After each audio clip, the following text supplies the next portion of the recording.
a gente possa, André e eu, comentar com vocês nas aulas seguintes os recursos.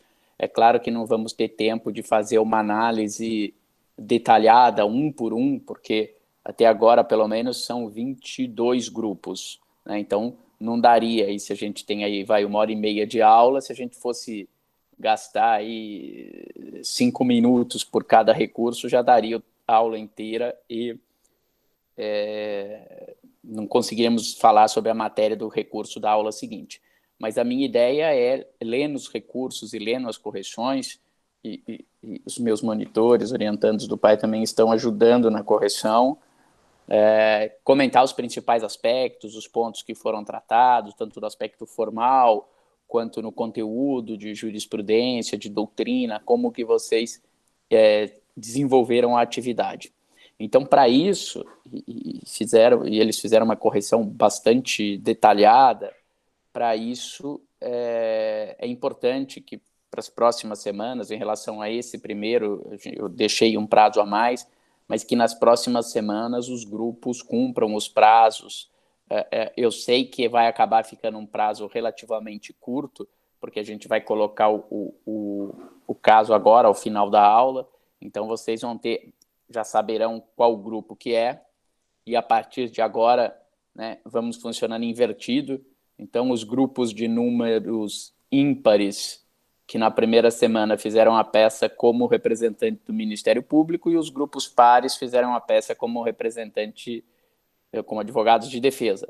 Na próxima semana, então, para esse próximo trabalho, nós invertemos, né? Os grupos ímpares farão como advogados e os grupos pares farão como representantes do Ministério Público. Depois, na semana anterior, voltamos, ímpares, Ministério Público, e pares, defesa.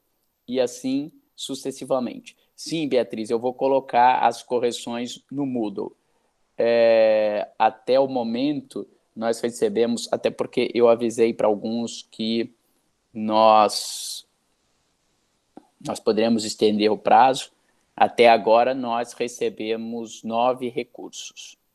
Um deles até sozinho, foi uma única pessoa que fez. Acho que foi o Luiz Fernando, se não me engano. Deixa eu ver aqui. Mas, enfim, nós vamos colocar, nós temos uma tabela de correção, Luiz Fernando, né?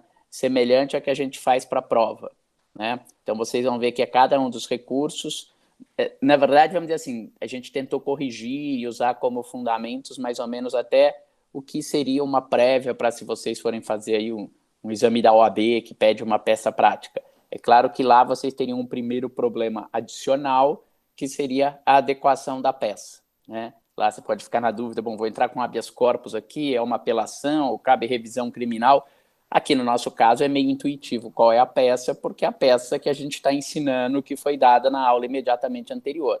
Então, nós não estamos considerando a adequação da peça, mas estamos considerando, né, a indicação do fundamento adequado, a delimitação do âmbito recursal, a necessidade de uma síntese do processo para melhor compreensão do caso, depois na fundamentação do mérito recursal, né? Por exemplo, alguns falaram do reconhecimento, mas não falaram da questão dos antecedentes envolvendo o ato infracional, outros falaram da palavra da vítima, mas não falaram de participação de menor relevância. Então, assim, de uma maneira geral, os recursos foram bem bons.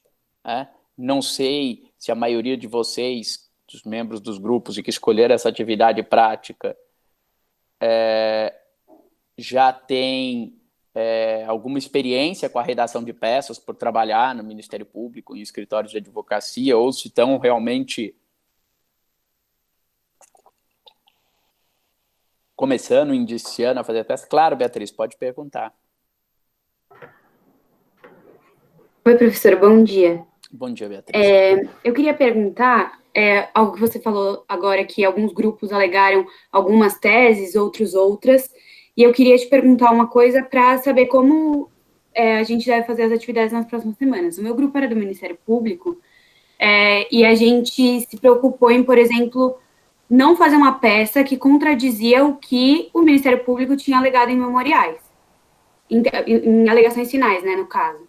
Então, por exemplo, o Ministério Público, nesse caso, tinha apresentado os antecedentes criminais com base nos processos da infância e juventude. E a gente sabe que, pelo menos no meu grupo, a gente discutiu que a gente sabia que a jurisprudência não admitia isso para aumentar a pena base, só que a gente não fez o pedido, porque seria uma posição contraditória com o que a instituição teria feito no caso, né? Então, a gente só pediu para, em termos de melhorar a condição do réu, a gente pediu só para afastar a majorante de arma de fogo. E aí eu queria perguntar se a gente deveria pedir tudo que a gente vê como irregularidade, entre aspas, ou se é uma posição certa o que o meu grupo fez, por exemplo, essa semana. Tá, já vou explicar, e até por conta disso, Beatriz, vou dizer, até para os grupos que não fizeram, eu quero que façam, mas assim, nessa primeira semana, nós não vamos dar nota nesse primeiro trabalho, tá? Não vai entrar para considerar nota, porque é a primeira experiência para a gente, para vocês, nós estamos fazendo uma adaptação, mas os trabalhos foram corrigidos, mas isso não vai entrar para um cômputo da nota geral. Assim, explicando a sua postura, e a sua pergunta é muito boa, e me ajude o Andrei aqui, que é representante do Ministério Público, vamos dizer assim, de verdade e pela lei, né, o Ministério Público não pode defender uma ilegalidade, né? E quando eu afirmo uma ilegalidade, obviamente não é só contrariar diretamente o texto da lei, mas também posições que já estejam aí sedimentadas na jurisprudência. Vou dar um exemplo para vocês, né? Agora, recentemente, teve um voto do Superior Tribunal de Justiça, alguns até citaram, do ministro Schietti, dizendo que não pode condenar só com base no reconhecimento fotográfico, alegando, né, as dificuldades do reconhecimento fotográfico. Na semana seguinte, ou 15 dias depois, teve um voto em sentido contrário do STJ. Então, é claro, só para dar um exemplo, numa situação dessa, eu não diria que o Ministério Público defender que possa condenar só com base no reconhecimento pessoal, que ele vai estar defendendo uma ilegalidade. É um tema que é uma bola dividida, né? Agora, por exemplo, temas que você tem uma matéria sumulada, algo do tipo, até vou dar um exemplo que quase ninguém percebeu. Acho que são 2 casos só que perceberam. Também não é nenhum vício grave, mas é mais para vocês perceberem como tem uma visão geral. O caso era um caso que estava tramitando na Justiça Federal. A matéria não era de competência da Justiça Federal. A matéria era de competência da Justiça, né, estadual. Não envolvia bem patrimônio, interesse da União. Essa é uma matéria de nulidade absoluta, porque viola um critério constitucional de competência, né? Me parece, aqui o Andrei me corrige se eu estiver errado, é uma matéria que o Ministério Público alegaria. Eu imagino, se chegou até lá, num caso desse que é claro, o Ministério Público falaria, olha, tem um problema de legalidade aqui, até porque, e digo isso a vocês, eu tenho uma posição, pelo menos para mim, pessoal, que é até mais fácil defender isso, porque eu defendo que num processo acusatório o Ministério Público é parte, o Ministério Público é uma parte que tem interesse em defender a pretensão acusatória por ele formulada na denúncia, o que não impede de eventualmente pedir absolvição, etc., mas defende a legalidade, não é nem só porque ele é bonzinho ou amiguinho do réu, defende também porque ele não tem interesse em ter uma condenação, um título executivo nulo, na medida que a revisão criminal pode ser interposta no processo penal a qualquer tempo, né? Então, o Andrei, no caso desse, ele é promotor, ele fala, deixa eu ficar torcendo aqui para que ninguém perceba que tem essa incompetência aqui, tomara que o réu seja condenado, então não vou falar nada disso. Aí é condenado, no dia seguinte que transita em julgado, ele pode entrar com uma revisão criminal. É claro que você tem situações, né, de divergência de opiniões, né? Então, oi, Andrei. Eu concordo também, Gustavo. Eu acho que a posição da Beatriz, a pergunta da Beatriz é bem interessante. É um tema que eu acho que eu queria falar. E eu acho que em questão, assim, a gente pode pensar no dia a dia, né? Eu acho que a gente pode pensar nos colegas, né? Pensando na atuação no dia a dia em concurso público. No dia a dia é muito comum a gente, às vezes, ver uma posição do colega anterior, às vezes que não percebeu uma mudança de jurisprudência, até do juiz, e eu não vejo problema nenhum. Como você falou, se já está uma posição já sedimentada, eu acho que é tranquilo a gente defender. Principalmente hoje, que a jurisprudência cada vez mais vem tendo critérios vinculantes, né, Gustavo? Semana passada mesmo, semana passada eu estava com um caso de um juiz que condenou uma pessoa que importou medicamentos adulterados. Não sei se os colegas sabem, mas a pena do artigo 273, quem importa medicamento adulterado, a pena do 273 é de 10 a 15 anos de reclusão. Ou seja, é maior que homicídio, né? A pena do adulterar, por conta de um escândalo que teve no passado, das pílulas de farinha, por conta de uma pressão muito grande, até dos laboratórios, a pena ficou muito desproporcional. Então, sempre teve uma discussão, falou assim, alguém que importa, por exemplo, um Viagra do Paraguai. O cara vai lá no Paraguai, compra uma cartelinha daquele Viagra do Paraguai, pena mínima 10 anos. Então, sempre teve uma discussão, que pena que muita gente defendia inconstitucionalidade, a jurisprudência ficou muito vacilante. Aplicaria que crime? A pena do contrabando, a pena da lei de drogas, e se aplicar a lei de drogas, a pena da lei de drogas pode aplicar causa de diminuição do 33, parágrafo 4º, que permite, quando é primário, de bons antecedentes, a diminuição de 1/3 a 2/3, né, se não me engano. E aí houve muita diferença. Aí eu peguei um caso em que o juiz tinha condenado, mas aplicado a pena da lei do tráfico de drogas. E aí o recurso veio para mim e eu pedi, e o Supremo, em março agora, reconheceu que a pena em repercussão geral, ou seja, de maneira vinculante, que a pena tem que ser aplicada a pena antes, como é inconstitucional essa pena atual, tem que repristinar a pena existente anteriormente, que era de 1 a 3 anos. Então, no recurso que eu estou pedindo é para que se aplique a jurisprudência do Supremo em repercussão geral, até porque é vinculante. Então, eu assim, no dia a dia, eu acho que é bastante comum a gente até, por conta até do princípio da independência funcional, eu acho que essa tem que ser a linha, né, da gente realmente defender, primeiro, aquilo que a gente está convicto, né, e segundo, principalmente questões que já estão pacificadas na jurisprudência. Eu também concordo, casos de nulidades absolutas, não tem muito sentido a gente ter um título que não vai valer. Né? Eu acho que o interesse do Ministério Público é isso. Há uma situação mais tênue quando a nulidade é relativa e interessa a defesa. E aí é um pouco mais tênue. A professora Ada até fala, olha, como são situações que muitas vezes não dá para saber se a nulidade é relativa ou absoluta, mesmo nesses casos ela entende que o Ministério Público poderia argumentar uma nulidade relativa para evitar justamente que depois se arguísse e tivesse um título nulo, né, Gustavo? Então eu também concordo com você, acho que é possível realmente, eu acho que mesmo para concurso, principalmente do Ministério Público Federal, que é onde eu atuo mais, os concursos, eles até estimulam isso, né? Falando, olha, a gente aqui não é para ser um acusador a qualquer custo, então se for uma situação em que você percebe que teve uma ilegalidade, não vejo problema em... E aí até um ponto que eu queria chamar a atenção. No caso, um dos réus, o reconhecimento era muito frágil, né? A própria pessoa ficou em dúvida se reconhecia ou não, falou que estava na dúvida. O Ministério Público não tem obrigação de recorrer, ele é uma faculdade, então nada impede que o Ministério Público só recorresse em relação a um deles, né, e para aumentar a pena em relação a outros, e nada impediria, inclusive, dele apelar em favor de um dos réus, né? Isso é uma possibilidade. Embora se a defesa também recorresse, eu acho que perderia o objeto, o recurso do Ministério Público, mas me parece que é possível, inclusive, deixar de recorrer amplamente, recorrer só de um dos réus. Por exemplo, se o juiz absolveu, nada impediria, o Ministério Público não estaria obrigado, vamos supor que nesse caso o juiz tivesse absolvido, nada impediria que o Ministério Público não recorresse desse caso, né, recorresse só de um dos casos, né? Então, me parece que o Ministério Público realmente tem essa peculiaridade, Gustavo. Eu acho que o Andrei está certo, e é claro, né, continuando a pergunta da Beatriz, mas valendo para todos, né, Andrei também me corrija se eu estiver errado, isso não afasta que tenha situações em que a mesma interpretação da lei pode ser controvertida, e o Ministério Público tem uma visão diferente sobre a base fática, a substituição. Vou dar um exemplo para vocês que se tornou muito frequente na Lava Jato agora, muito frequente. Oi, Amanda, o prazo para entrega pode ficar até... para essa, eu não lembro qual o prazo que eu coloquei, mas vamos fazer uma coisa, como a gente vai ter outra peça, vamos ver se a gente deixa o prazo da outra, até porque vocês já estavam fazendo, até terça-feira agora, porque de qualquer forma a gente vai ter um caso novo que fica até quinta-feira, para daí a gente corrigir, tá bom? Pode ser?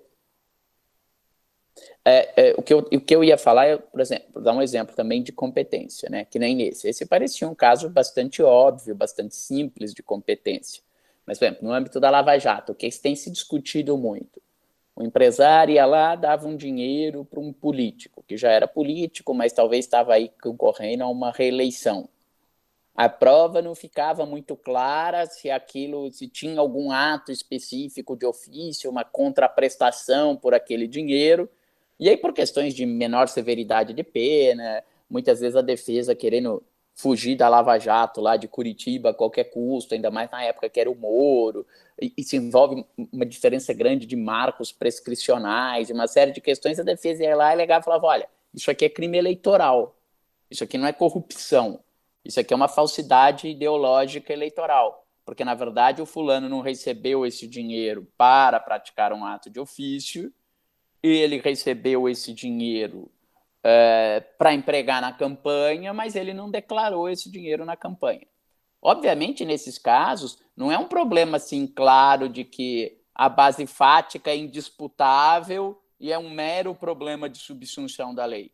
Então, em muitos desses casos, né, o que acontecia é que o Ministério Público, quando a defesa arguía isso, às vezes até conseguia êxito nessa tese em habeas corpus, tal, o Ministério Público ia lá e se manifestava contrariamente, falava, não, olha, isso aqui não tem nada de crime eleitoral, na corrupção passiva do funcionário público não é preciso ter um ato de ofício determinado, de acordo com a jurisprudência do Supremo Tribunal Federal, né? E o funcionário público ele comete o crime quando ele recebe em razão da função, então não precisa ter um ato específico, etc. Então, né, obviamente, quando eu também estou falando em questão de ilegalidade, né, é aquela situação em que você não tem aí uma disputa muito intensa. Então, nós vamos colocar as correções do caso. Até teve um caso curioso que um grupo que era do Ministério Público fez umas contra-razões. Depois, até curiosamente, Andrei, fiquei pensando nisso, né? É algo até a gente pensar um jeito de fazer também, porque, vamos dizer assim, fazer as contra-razões também tem a sua técnica um pouco diferenciada, né? E fazer as contra-razões pode ser muito importante, né? Às vezes, e nisso que o Andrei falou de estratégia também, eu penso como o Andrei, né? Nós temos esse afã de litigar, mas muitas vezes uma sentença bem dada, pensando aqui no recurso de apelação, pode e deve nos demover de tentar uma aventura em segundo grau. Né?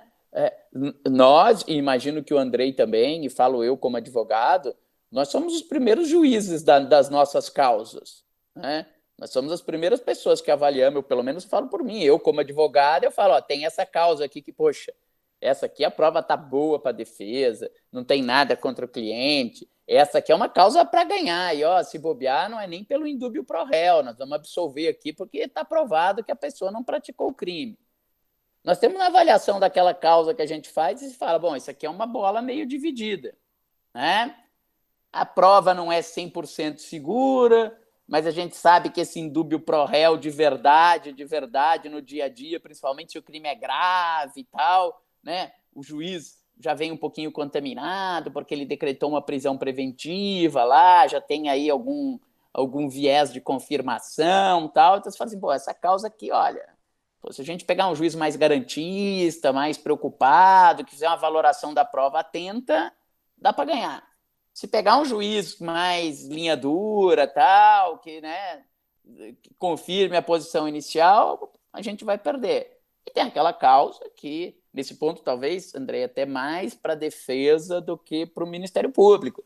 Tem aquela causa que você fala, todo réu tem que ter uma defesa, e defender não significa necessariamente que você vai ter que falar sempre ele é inocente, ele tem que ser absolvido. Né? Muitas vezes a estratégia de defesa vai ser, como o Andrei mencionou aí, pedir uma desclassificação. Né? Quer dizer, ele deu um exemplo da postura do Ministério Público. Mas imaginem vocês uma postura também como defensor, falando desclassifica. Há um tempo atrás, antes da mudança com relação aos crimes sexuais, você também tinha discussão o próprio caso dos ônibus, né, em que teve repercussão de mais de 2 casos em seguida, de homens que iam lá, se masturbavam, ejaculavam nas mulheres e tal. Às vezes falavam, bom, se eu enquadrar isso aqui num estupro, talvez a pena seja excessiva. Às vezes os próprios juízes acabam manipulando um pouquinho o enquadramento legal, justamente por perceber a consequência profundamente gravosa que um enquadramento coloca. Então, por exemplo, num caso desse, se a defesa defendesse lá, olha, vamos desclassificar isso aqui para um crime de ato obsceno, alguma coisa, é uma grande vitória. Desclassificado um crime doloso para um crime culposo, que às vezes vai estar prescrito, ou que às vezes vai pegar uma pena que pode ser substituída por pena de multa, né? Mas a defesa também, às vezes, se vê naquele caso que você fala, olha, aqui eu vou ter que argumentar qualquer coisa aqui, porque a gente precisa de defesa. Precisava, na verdade, ter contratado um mágico, não um advogado, tal, mas é o que temos para hoje, então vamos tentar alguma coisa.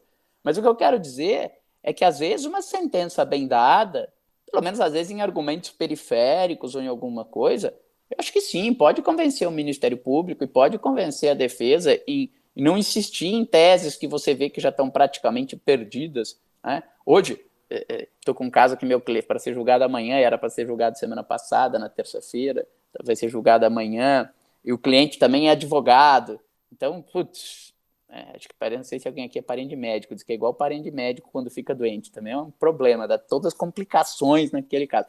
O cara é advogado, hoje de manhã ele já me mandou memórias para o caso, o que é os nossos mantras para sustentação oral, tá? O cara não desliga, ele fica lá em cima. Então, tem isso. Mas, às vezes, nesse caso mesmo, às vezes eu estava falando com ele é advogado, eu falei, olha, a primeira coisa é a gente conseguir ser ouvido, né? Se a gente conseguir ser ouvido, que o relator preste atenção no nosso caso, já é uma grande vitória, né? Porque hoje o cara julga 300, 400 processos numa sessão de 6 horas, 7 horas, se você não for lá, não fizer um recurso bem feito, não chamar atenção para o caso, tal, muito provavelmente você vai entrar na vala comum lá, na troca de votos, que ninguém tem destaque, não vão nem mencionar o nome da parte. Infelizmente, é assim que acontece. E nesse ponto, né, Andrei, uma vez eu conversava com você até sobre isso, né? Para o Ministério Público, às vezes, é até mais difícil, né? Porque nem sempre você tem essa relação, por exemplo, num recurso especial que vá para o STJ, do subprocurador, que tudo é Ministério Público, mas o subprocurador que está atuando lá tem a mesma percepção da importância da causa que tem o procurador, né? Nós temos essa dificuldade mesmo, Gustavo, porque no Ministério Público, eu até gostaria até de fazer essa questão até da nomenclatura, né? Muitas vezes no Ministério Público Federal, às vezes o pessoal não conhece, né? Em primeira instância, o Procurador da República, né, que é o meu caso, que atua até proferir sentença, a gente pode recorrer pro tribunal, né? A gente pode interpor recurso no tribunal. A partir quando os autos chegam no tribunal, né, em segunda instância, quem atua é o Procurador Regional da República, aí ele que vai atuar, vai apresentar o parecer, vai sustentar oralmente. Nós, como membros do Ministério Público de primeira instância, não podemos fazer nem sustentação no tribunal.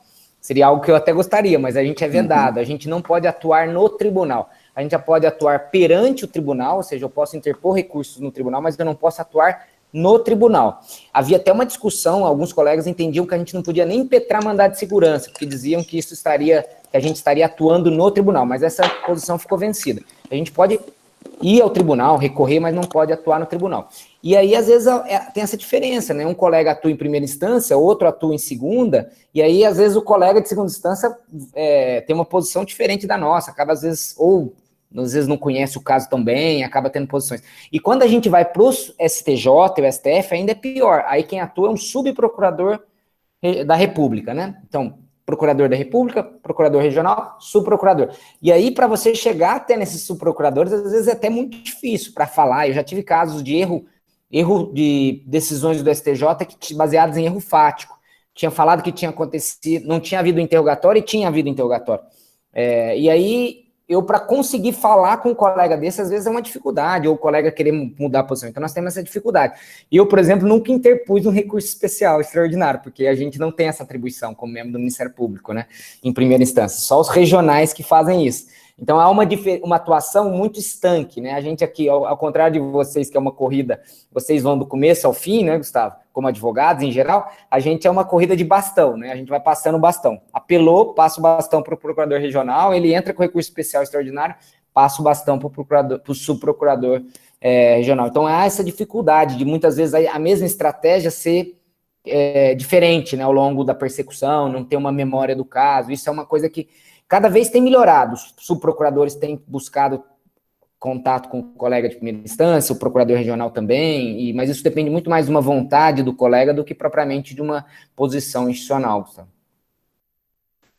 Então, só aproveitando para falar da nomenclatura, que alguns casos, né, não... desculpa, a Paula levantou a mão, mas alguém levantou a mão? Eu peço só desculpa, que às vezes eu não vejo quem levanta a mão. Eu abri minha tela ao máximo, acho que ficam 49, mas a gente tem mais do que isso. Então, se alguém levantar a mão e eu não vir, pode abrir o microfone e falar sem problema nenhum, tá bom?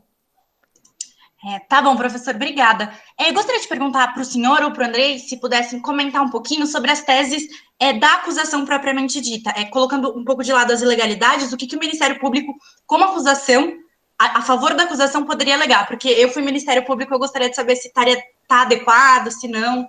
Obrigada. Tá, eu já passo a palavra para o Andrei, Paula, só esclarecendo a questão terminológica, que alguns de vocês... Então, vamos pensar no normal, na justiça comum, né?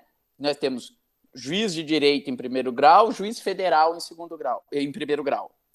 Depois nós temos promotor de justiça em primeiro grau, do Ministério Público, Justiça Estadual de São Paulo, de qualquer Ministério Público, e procurador da República em primeiro grau. Essa pode gerar uma certa confusão, porque na Justiça Estadual, quem atua pelo Ministério Público no tribunal chama procurador de justiça, né? Então, a terminologia do Ministério Público Estadual é promotor de justiça em primeiro grau e procurador de justiça atuando em segundo grau nos tribunais, para dar pareceres ou fazer sustentação oral.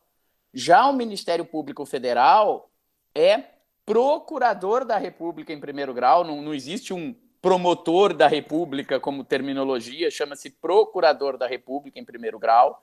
Aí quem atua no tribunal, que aí é o Tribunal Regional Federal, né, é o Procurador Regional da República, né, e depois quando vai para o Supremo e STJ, né, em tese seria uma atribuição do Procurador-Geral, mas aí quem atua são os subprocuradores gerais, né? Os subprocuradores gerais da República é que atuam. E até, Andrei, outro dia conversando com um subprocurador, é uma questão curiosa, vejam vocês, porque a matéria de competência da justiça comum estadual, quem atua é promotor de justiça em primeiro grau e procurador de justiça em segundo grau. As matérias de competência da União, né, federal, Justiça Federal, quem atua é procurador da República em primeiro grau e procurador regional da República em segundo grau. Mas quando nós vamos para o STJ ou para o Supremo Tribunal Federal, o STJ é o Tribunal de Sobreposição da Justiça Comum. Então, no STJ, chegam causas tanto dos tribunais de justiça estaduais, né, quanto dos tribunais regionais federais. Então, o Andrei trabalha hoje em primeiro grau a vida inteira, matéria de competência da Justiça Federal. Aí o Andrei é promovido, procurador regional da República. Ele vai continuar trabalhando nos tribunais regionais federais, só com matéria de competência da Justiça Federal. Aí, quando ele for promovido para subprocurador geral e for para atuar no STJ ou no Supremo, aí ele atua com matéria tanto de competência da Justiça Estadual quanto com matéria de competência da Justiça Federal. Um dia eu conversava com uma procuradora, ela falou para mim assim, agora eu já estou, acho que há 5 anos como subprocuradora no STJ, ela falou assim, agora eu já estou estadualizada. Eu achei engraçada a expressão dela, né? Tipo, ela já passou a ter contato com uma série de problemas e de crimes comuns da Justiça Estadual e que antes, ao longo da carreira, eles não mexiam, porque não era crime, né, de competência da Justiça Federal. Sei lá, se tiver um estupro, a matéria vai chegar no STJ e o subprocurador-geral vai atuar no estupro quando não é uma matéria da Justiça, de competência da Justiça Federal. Ou mesmo, sei lá, o roubo da mercearia. Né? Hoje eles podem atuar se, sei lá, é um roubo da Caixa Econômica Federal, porque aí tem patrimônio da União. Mas 90% dos roubos não atuam. Corrupção de funcionário público estadual, corrupção de funcionário público municipal.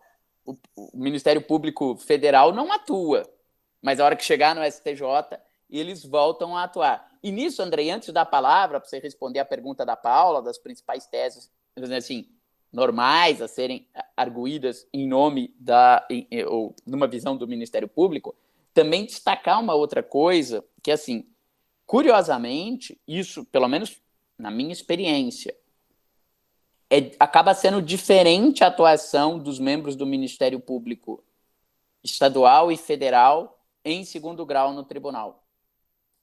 E acho que, de uma maneira geral, com alguma pequena mudança, que envolveria, inclusive, a própria postulação dos advogados, mas hoje já se pede para o advogado, quando vai fazer sustentação oral, avisar aí com um dia, 48 horas de antecedência, até para organizar o trabalho, poderia ser melhor disciplinada.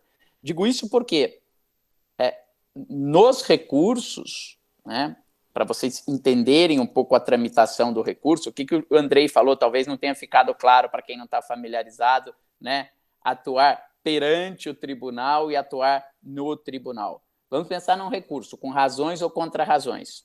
Pouco importa se o recurso da defesa ou do Ministério Público. E nós vimos que recurso de apelação, recurso antidistrito, é apresentado primeiro uma petição simples de uma página em primeiro grau. Venho apelar, venho recorrer nesse antidistrito. Quem apresenta isso? O advogado e o procurador da República, se é federal, ou o promotor de justiça que atua em primeiro grau. Depois, contra-razões. É o advogado ou o promotor de justiça ou o procurador da República. Então, o Andrei estava tocando a causa em primeiro grau aqui, numa vara da Justiça Federal, ou o promotor de justiça lá da comarca de Taubaté estava tocando a causa dele.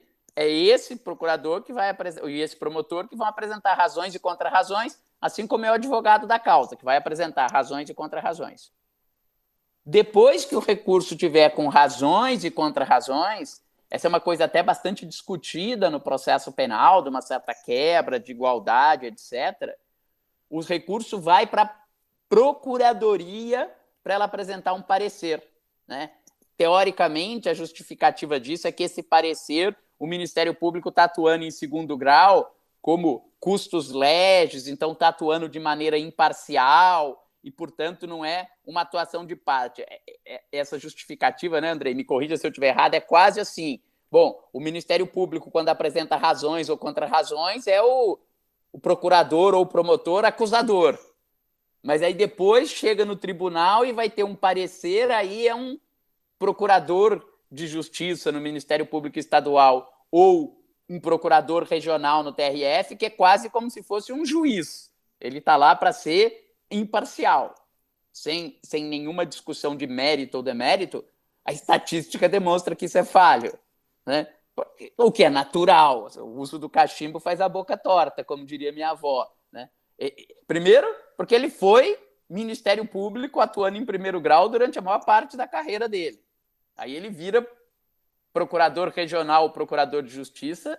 O nosso legislador acredita que ele tem uma chavinha nas costas, que aí ele muda. Faz assim, bom, agora eu saio de órgão de acusação e viro fiscal da lei. Mas quando eu falo estatisticamente, sei lá, 90% dos pareceres ou 95% dos pareceres acompanha a posição do Ministério Público de primeiro grau, não é, Andrei?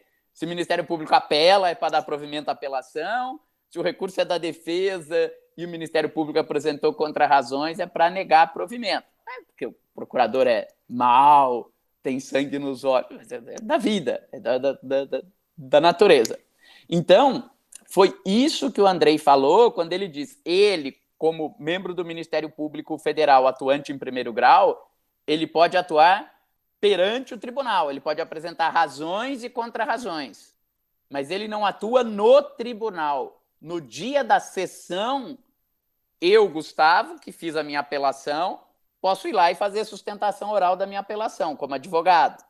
Mas o Andrei, que apresentou as razões ou as contra-razões da apelação do Ministério Público, ou o promotor em primeiro grau que apresentou razões e contra-razões, não é esse representante do Ministério Público que vai atuar no tribunal. No tribunal há um procurador de justiça, nos tribunais de justiça, ou há um procurador regional, como disse o Andrei, e são eles que vão atuar em segundo grau. E como o volume de processo é muito grande, na maior parte dos casos, eles não ficam sabendo quais são os casos em que vão ter sustentação oral. Ele vai ter lá uma sessão que ele sabe que vai ter 400 casos para serem julgados. Ele imagina que hoje em dia, do jeito que a coisa vai, vão ter lá umas 15, 20, às vezes 25 sustentações orais numa sessão. Mas ele não sabe, muitas vezes, quais daqueles 400 processos que ele tem é que vai ter ou não sustentação oral. Então, o que ele faz? E aqui, pelo menos na minha experiência prática, tem sido uma diferença muito grande nos dois tribunais. No Tribunal de Justiça, o procurador de justiça fala em todos os casos que vai ter sustentação oral. Acho que para ele parece até que é uma negligência se ele deixar passar um caso sem falar. Mas muitas vezes, o que vai ser essa fala dele? Ele vai ler o parecer que já está por escrito ali, dado nos autos pelo colega, e vai repetir aquele parecer. Não tem muito como, ainda mais hoje, com informatização, com esses processos volumosos. É claro, também na justiça estadual, parte criminal, você tem lá um número grande de processos que é prisão em flagrante, tráfico de drogas, crimes contra o patrimônio, e às vezes é um processo menor, 2, 3 volumes no máximo, até um procurador experiente lá, dá para dar uma olhada lá antes e saber. Mas na justiça estadual, federal, é raro, pelo menos na minha experiência, o caso em que o procurador regional faz sustentação oral, não é, Andrei? É bem raro. Ou, muitas vezes, o presidente da sessão dá a palavra ao procurador regional e ele, em 2 segundos, diz, olha, mantém a posição do parecer escrito, ponto. Não fala nem... Ou no máximo fala, mantém a posição do parecer escrito pelo provimento, pelo improvimento do recurso, assim, e efetivamente não usa a palavra, né? Eu imagino... Eu também tenho essa percepção, não, Gustavo, que tanto assim que é importante, nos casos que eu me parece importante, eu ligo para o regional justamente pedindo para que ele faça a sustentação, e aí até mando algum subsídio, mas se a gente não liga, salvo se for um caso que ele destaca, que ele vê que é um caso relevante, na regra ele não se manifesta. Essa é a regra também. Não sei, parece que é uma praxe, não sei bem por que motivo. E acho que não é nenhum demérito, porque eu fico pensando o Gustavo, aqui do meu lado. Você imagina se um dia eu chego lá, 2 horas da tarde, o que você vai fazer hoje, Gustavo? Não, tem esses 20 processos para você falar agora à tarde. Eu falo, pô, mas como esses 20 processos? O dia que eu tenho a sustentação oral, sessão, às vezes acontece que você tem 2. Uma vez já aconteceu de eu ter 3 recursos e que não era do mesmo caso. Para mim já é um negócio super chato. Você fica, minha cabeça está dividida. Eu estou num caso, no outro caso... Eu estou pensando nesse, aí quando você sustenta aquele, vem 2 ou 3, depois você vai sustentar um outro, você já fala, nossa, agora deixa eu mudar a área aqui, mudar o cenário, agora é aquela outra coisa, o outro crime, e o procurador de justiça ou o membro do Ministério Público tem que fazer isso com 10, com 15, com 20 casos. Então, acho que seria perfeitamente possível, né? Salvo um caso excepcional, que o advogado chegue lá em cima da hora e diga, não, mas olha, eu fui constituído ontem à noite, é um caso urgente, eu não ia fazer sustentação oral, mas teve tal peculiaridade. Não acho que veria nenhum problema de que os tribunais falassem, olha, em regra, a defesa avise aqui com 48 horas de antecedência, quando ela deseja sustentar, e seria perfeitamente possível a secretaria, que já sabe quem é o procurador regional, o procurador de justiça que vai estar atuando no tribunal 2 dias depois naquela sessão, já mandar uma lista para ele, falando, olha, já recebemos aqui pedido 2 dias antes que seja, pedido de sustentação oral nesse caso. E aí o procurador poderia receber tanto dos colegas que falam, olha, estou com um caso aí que é importante, isso aqui pode virar um precedente e tal, dá uma atenção.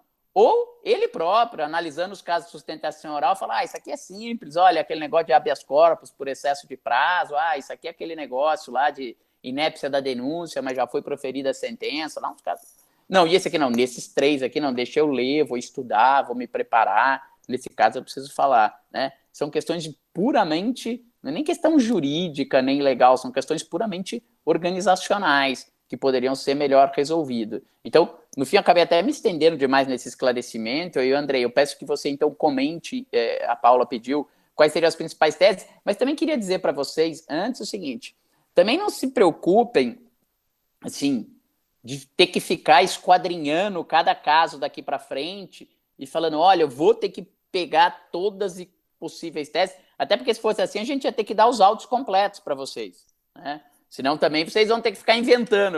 Já teve outro que o grupo inventava, falava, nossa, esse argumento tá bom, só não sei de onde o grupo tirou essas premissas, mas o argumento tá legal, que aí o cara inventava que aconteceu isso, que pediu a palavra, que o juiz não deu a palavra, que na audiência o acusado ficou ameaçando a vítima, olhando feio, não estava nada disso no caso. Tudo bem, vocês têm aí uma licença literária aí para evoluir. Mas então também, nós não vamos, assim, na hora mesmo de atribuir notas, não. Aqui tinha essa outra tese que talvez o grupo pudesse ter entrado nela. É claro, por exemplo, vamos pensar daqui para frente. Um caso como esse de incompetência era uma coisa que era mais ou menos para ser vista. E tem lá as teses principais. Mas também não se preocupe assim, nossa, eu deixei de falar de tal coisa, então eu vou perder ponto quanto a isso, tá bom? Mas se o Andrei quiser comentar o caso sob a ótica da acusação, claro, depois eu comento claro, um Gustavo. pouquinho sobre a ótica da defesa. Eu agradeço até a pergunta da Paula. Acho que é importante até, assim, como o Gustavo disse, as questões de mérito, de direito penal, isso não é a nossa preocupação primordial, na verdade, né? O que a gente pensa é muito mais na estrutura global da peça, né? Em relação à peça de interposição, eu não sei se muitos acho que não se atentaram para isso, mas como o Gustavo falou, estava tramitando na Justiça Federal. E aí, na peça de interposição da apelação, ao invés de colocar excelentíssimo juiz de direito, teria que ser excelentíssimo juiz federal, da vara federal X, da subseção judiciária de São Paulo. Eu acho que foi em São Paulo o fato, né? Porque o juiz federal vai ficar meio chateado se você chamar ele de juiz de direito federal, porque não é esse o nome do cargo, né? Juiz federal e não juiz de direito federal.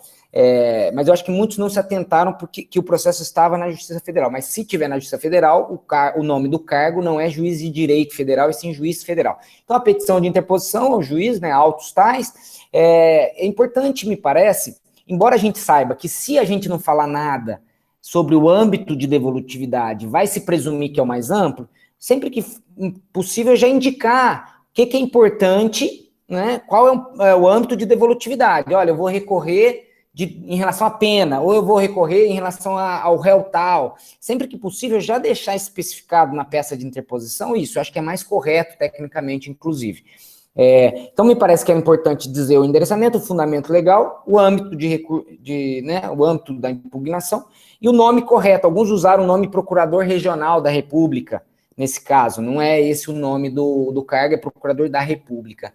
Em relação à peça de interposição, né, ela é endereçada para o tribunal. A peça de razões, né, as razões recursais, é melhor fazer uma peça de interposição e a peça de razões recursais é endereçada para o tribunal. Então, vocês vão colocar o número dos autos, né, e direcionada para o egrégio Tribunal Regional Federal, né, no caso aqui de São Paulo, da 3ª Região. E aí é comum a gente começar a peça, coloca o número dos autos, e aí colocar esse egrégio tribunal, colenda turma, ínclito procurador regional da República. Outro dia eu recebi atenta assessoria, porque às vezes é mais importante convencer a assessoria do que o próprio desembargador. Mas isso a gente não costuma pôr na prática, mas eu achei interessante isso. É um reconhecimento da importância.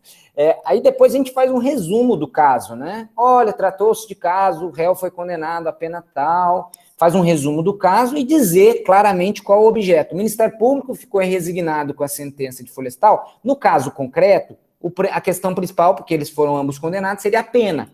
Então, o Ministério Público entende que deve ser reformada a pena por tais e tais argumentos. Tem também a questão da preliminar da incompetência da Justiça. Então, teria que falar, o Ministério Público entende que houve nulidade, o processo tramitou perante a Justiça incompetente, e no mérito, que a pena deve ser aumentada e reconhecida, aí nós vamos falar, né? O que vamos falar? Mas desde logo é dizer, reconhecimento da causa de aumento, da arma de fogo, para quem entende que era o caso, para os dois réus, porque o juiz só aplicou para um dos dois. Então, deveria ter aplicado para os dois, e não só para um.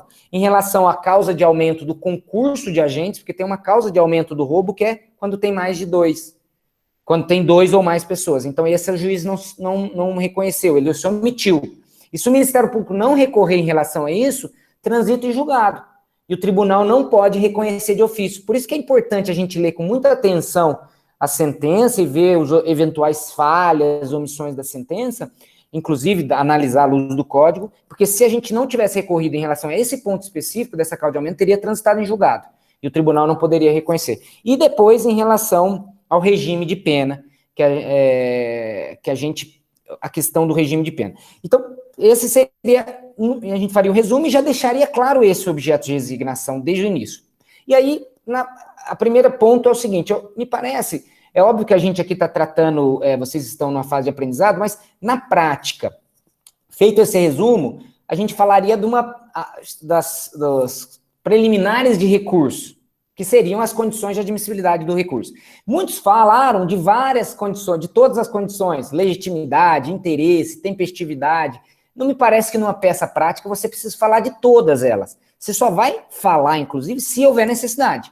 No caso, ali, vocês não tinham tanto elemento para saber se a peça estava ou não tempestiva. Mas se tiver um ponto que vocês acham importante tratar, por exemplo, há uma divergência se cabe apelação ou recurso em sentido estrito. Talvez aí vocês façam lá, preliminar de recurso, do cabimento da apelação e não do recurso em sentido estrito. Aí você explicar que é o caso de apelação, porque, por exemplo, da decisão que não homologa a colaboração premiada, por exemplo, cabe apelação. E aí vocês justificarem. No caso, a única questão que poderia dar divergência ali sobre a admissibilidade do recurso era a tempestividade. E a tempestividade ali tinha que ser contada realmente da data em que os autos entraram no Ministério Público, e não da data em que ele tomou ciência. Mas só para, eventualmente, se houvesse uma questão divergente, vocês poderiam falar da tempestividade. Olha, esse caso, o recurso entrou no Ministério Público no dia tal, por isso o recurso é tempestivo. Não precisa falar de todas as condições de admissibilidade. Eu vi que alguns falaram de várias, né? Não é necessário. Só se for necessário, realmente, que fala de alguma preliminar de recurso. Aí a gente vai falar do mérito do recurso. E o mérito do recurso, a primeira questão é a preliminar de nulidade, né, do recurso da justiça, né, incompetência absoluta da justiça. Eu acho que o Ministério Público, também na mesma posição do Gustavo, deveria arguir isso, porque realmente é algo que vai ser reconhecido mesmo em revisão criminal. Então, da incompetência absoluta da justiça. E depois, na questão propriamente dita da pena, esses 3 pontos, né, a questão do aumento da arma de fogo, da questão do concurso de agentes, que o juiz se omitiu, e depois do regime inicial, porque o juiz deu o regime inicial aberto de maneira contrária à lei, não tinha aquela previsão, porque era uma participação de menor importância. Então, nesse ponto, tá, Paulo? É importante realmente a gente tomar muita cautela por isso, porque os colegas, os membros do Ministério Público, muitas vezes não se atentam muito para a aplicação da pena. Deixam de observar a questão de regime inicial, não se atentam tanto sobre isso, isso é importante observar, principalmente porque, se não recorrer, vai transitar em julgado. Mesmo que for um erro material, há o risco de o tribunal não poder revisar uma certa divergência em relação a isso. Um ponto que eu acho importante, então, feito esse esclarecimento, no final, nos pedidos, pedir, então, nulidade da decisão para que seja remetido para a Justiça Estadual. Caso não seja reconhecida, subsidiariamente, que seja aplicada a causa de aumento da arma, a causa de aumento do concurso e mudado o regime inicial. É importante um ponto que chamar a atenção para vocês, é o seguinte, olha, vamos supor que o tribunal aumente a pena em razão da causa da arma de fogo e do concurso de agentes. E em razão desse aumento, haja a mudança do regime, porque vocês sabem que o regime inicial depende da pena, em princípio, né? Até 4 anos, regime aberto, entre 4 e 8, regime semiaberto, acima de 8, regime fechado. Tem umas particularidades, mas basicamente esse é o quadro que o Código Penal nos dá. O que eu chamaria a atenção para vocês é o seguinte, às vezes, em razão do nosso recurso aumentar a pena, em razão das causas de aumento da arma e do concurso, já ia passar de 8 anos a pena. Aí a dúvida é, eu preciso pedir expressamente que mude o regime ou isso é automático? Em razão do aumento, passar de 8 anos, automaticamente o tribunal vai poder aplicar. Tecnicamente, eu concordo, Gustavo entende assim, que tem determinados capítulos. Daniela, eu acho que o seu som está ligado, Daniela. Se puder desligar, por favor. O que se entende na doutrina, olha, se tem alguns capítulos que são dependentes. Se a pena aumentar, alguns entendem, automaticamente você aumentaria também, o tribunal teria a possibilidade de aplicar um regime mais gravoso automaticamente. Mas nem todo mundo pensa assim. Há algumas posições que são, na doutrina, divergentes. Então, na prática, o que eu sugiro para vocês é o seguinte, olha, como vai aumentar a pena, pedir, como consequência, que o tribunal mude o regime compatível com a nova pena. Às vezes tem questões acadêmicas, que a gente sabe que tem a posição majoritária da doutrina assim, mas não custa a gente, na prática, reiterar para evitar que haja uma alegação, olha, o tribunal se fala assim, nossa, eu vou aumentar a pena acima de 8 anos, mas como o MP não pediu para aplicar regime fechado, eu não vou poder aplicar. Para evitar essa questão. Entendeu? É uma questão que pode parecer de menor importância, mas para evitar que haja esse problema. Eu não sei se eu me fiz claro em relação a todos os pontos, mas me parece que isso era o mais importante. Alguém perguntou em relação a se era necessário citar doutrina e jurisprudência. E me parece que é importante, tá? Citar doutrina e jurisprudência, com comedimento, né? E quando for realmente necessário. Por exemplo, quem vai alegar, no caso da defesa, reconhecimento pessoal, tem um precedente muito importante do STJ do ano passado. Então, isso é importante citar. Talvez não a ementa inteira, mas ao menos os principais argumentos e assim por diante. Só para...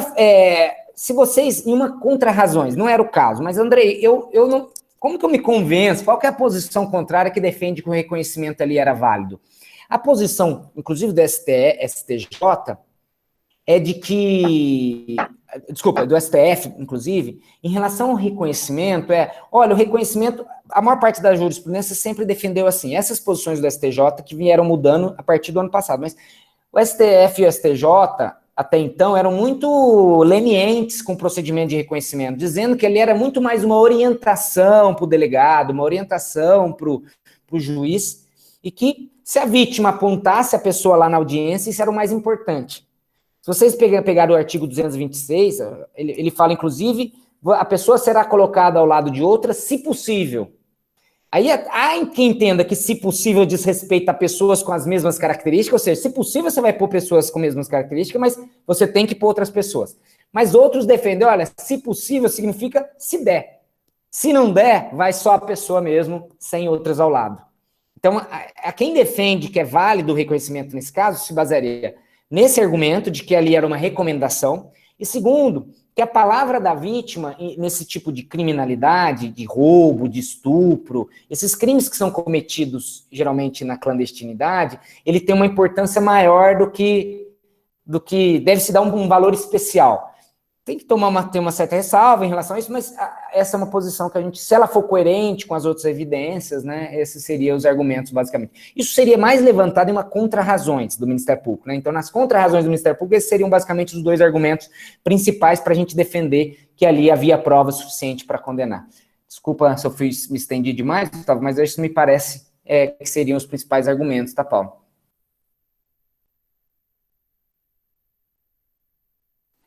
Em relação à defesa, e fazendo mais ou menos da mesma forma com que o Andrei disse, dizer para vocês, ou expor para vocês mais ou menos um pouco, quais eram as possíveis teses e o que seria esperado, né, em relação ao recurso da defesa. Né?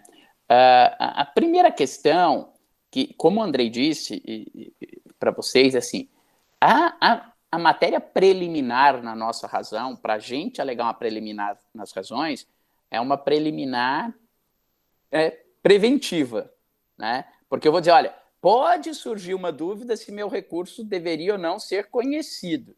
Mas então já vou deixar claro que é para ele conhecer, por tal qual fundamento. Então, como disse o Andrei, não é necessário tratar de todas as preliminares. Olha, eu tenho legitimidade para recorrer porque eu sou o defensor. Eu tenho interesse em recorrer porque eu quero reduzir a pena ou buscar a absolvição. Esse tipo de questão, nesse caso, não geraria qualquer dúvida. Né? Por exemplo, o que poderia gerar dúvida aí? Uma mudança de posição da jurisprudência, o Andrei até acho que mencionou na aula passada, né, que envolve uma interpretação sobre a contagem do prazo do recurso para a defesa. O artigo 392 do Código de Processo Penal tem lá uma série de regras para dizer como é que eu devo computar, como é que eu devo intimar o acusado da sentença. Se o acusado estava presente, se o acusado estava foragido, se o acusado tem defensor, se o acusado não tem defensor, e assim por diante. Só que a jurisprudência vinha entendendo, e sempre entendeu, que como a legitimidade para recorrer, no caso do processo penal, é dupla, veja, o artigo 577, quando fala de quem tem legitimidade para recorrer, não diz o réu por seu defensor, seria o réu representado pelo seu defensor. Ele diz o réu e seu defensor. Então, a jurisprudência entende que ali a legitimidade é dupla. Por isso, inclusive, que na aula passada, nós falamos para vocês que o réu pode recorrer ele próprio do recurso, sem capacidade postulatória. Aliás, é até por isso que na apelação o recurso é interposto em 2 momentos. Primeiro, eu só digo, quero recorrer, e aí depois cabe a apresentação das razões, porque é claro que se o acusado recorrer, ele normalmente não tem capacidade postulatória, não tem como ele apresentar os argumentos. Aliás, acho que nós não mencionamos isso na aula passada, né, Andrei? É comum, quando o acusado vai ser intimado pessoalmente, que o oficial de justiça que vai entregar a sentença para ele já leva uma folha, às vezes até dividida no meio. A primeira é vem manifestar o desejo de recorrer, e a metade de baixo é vem renunciar ao direito ao recurso. E se naquela hora, com a folhinha ou sem a folhinha, mas se o oficial de justiça certificar, por exemplo, lida a sentença para o acusado manifestou o desejo de recorrer, apelado já está, pelo simples fato do acusado ter dito, eu apelo da sentença. Como se ele não o fizer, o defensor faz aquela petição de uma página. É comum na praxe que a gente diga, então lá, eu tenho o meu réu lá, José Antônio. Então eu ponho lá, José Antônio, excelentíssimo senhor juiz de direito da 4ª Vara Criminal do Foro Central da Comarca de São Paulo. Ponho lá na minha petição. José Antônio, por seu defensor infraassinado, vem, nos termos do artigo 593, inciso 1º do Código de Processo Penal, apelar da respeitável sentença de folhas tal. Mas, na verdade, eu poderia apelar em meu nome. Porque eu poderia escrever Gustavo Badaró, advogado do José Antônio, vem interpor a apelação. Porque o código diz que eu posso fazer. Não é a praxe, mas é comum. Por que eu estou fazendo essa introdução? Por conta disso, como os dois têm legitimidade, a jurisprudência vinha entendendo, que eu teria que ter intimação de ambos, e, no caso de sentença condenatória. E que só depois da segunda intimação é que começava a correr o prazo. No começo tinha uma discussão, quem que tinha que intimar primeiro, quem que tinha que intimar depois, né, Andrei? Mas depois a jurisprudência falou, não importa a ordem. Se intimar primeiro o defensor e depois o acusado, conta da última intimação que é do acusado. Se você intimar primeiro o acusado e depois o defensor, conta da última intimação, que é do defensor. Mas, recentemente, o STJ vem mudando seu posicionamento no sentido de fazer uma interpretação menos sistemática e teleológica, já que os dois podem recorrer, eu preciso intimar os dois e, consequentemente, o prazo recursal começa a contar do final, e fazendo uma interpretação, digamos, mais literal, analisando o artigo 392 e certos casos que eles aqui, olha, basta intimar o defensor, intima só o defensor e a contar da intimação do defensor começa a correr o prazo. Então, isso talvez, no caso, fosse algo que era importante tomar cuidado e falar, olha, mesmo que se quisesse adotar a interpretação mais restrita que o tribunal vem dando, ainda assim o recurso seria tempestivo, porque, olha, o advogado foi intimado em tal data, o recurso foi interposto em menos de 5 dias, então, com essa função preventiva. Alguém me perguntou aqui se eu abordaria a questão do efeito suspensivo. Guilherme. Vamos lá, Guilherme. É uma boa pergunta, mas eu te diria o seguinte, se eu abordasse, não nesse aspecto inicial, nessa preliminar. E explico por quê. Hoje, com a posição do Supremo Tribunal Federal entre idas e vindas, sobre até que momento se aplica a presunção de inocência, e o Supremo Tribunal Federal reconhecendo um voto de diferença, maioria apertada, que a presunção de inocência no processo penal vai até o trânsito em julgado, né, me parece bem tranquilo que não só a apelação, como também eventuais embargos infringentes, recurso especial, recurso extraordinário, tem efeito suspensivo. Então, eu não precisaria falar disso. O que pode acontecer em alguns casos? E aí você precisaria sim falar. Só um minutinho aqui, tem que cuidar de uns assuntos aqui.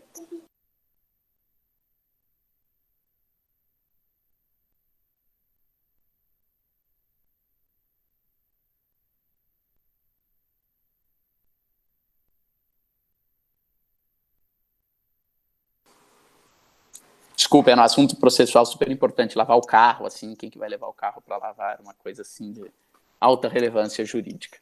Então, estava falando. Então, veja bem, Guilherme, então, isso a gente não precisaria tratar. O que hoje pode ser tratado, e muitas vezes a defesa vai ter que tratar em razões de apelação.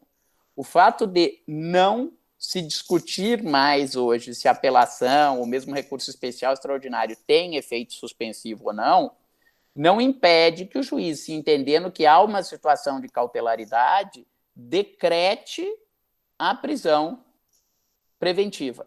E, eventualmente, ela poderia ser decretada até na própria sentença.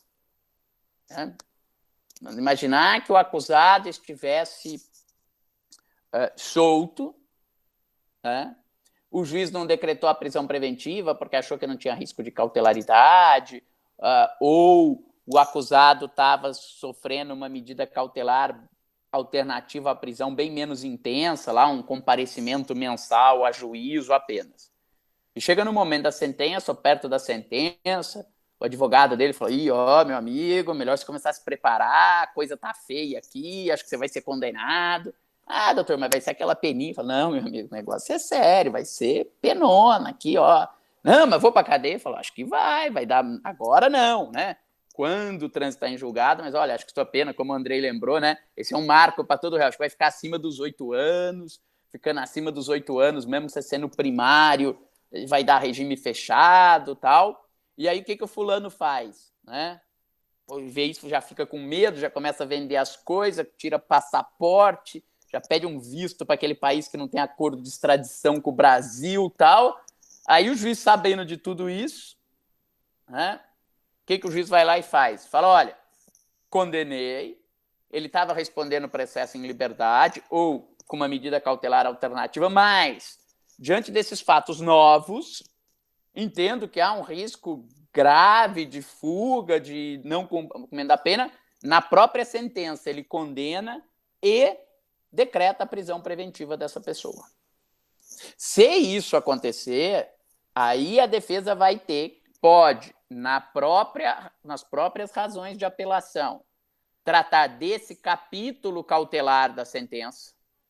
Então ele vai dizer, poderia dizer, a apelação teria que ser, vamos supor que fosse o nosso caso aqui, preliminarmente. A apelação deve ser conhecida, ela é tempestiva, explica aquele negócio que eu falei. No mérito, o juiz condenou erroneamente o acusado porque ele deveria ser absolvido, o reconhecimento fotográfico sozinho não pode ser utilizado, se fosse o advogado do outro réu, bom, mais falho ainda, porque nem havia uma certeza no reconhecimento. Tal.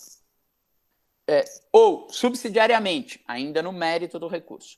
Caso ele venha a ser condenado, olha, a pena teve uma dosimetria errada, a pena tem que ser reduzida para isso, para aquilo.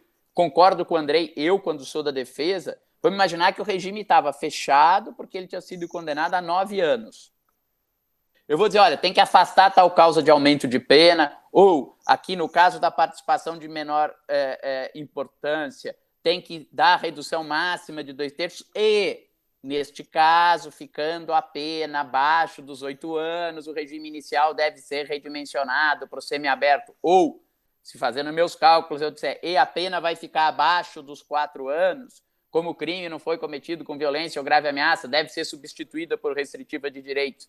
Não sei como que o Andrei faz, mas eu também adoto essa técnica de concordo que, teoricamente, são capítulos dependentes, então, mesmo que eu não impugnasse, a matéria está devolvida ao tribunal, seja para mudar o regime para o mais gravoso, seja para readequá-lo ao menos gravoso, mas é melhor, já que você está fazendo a peça, você fala.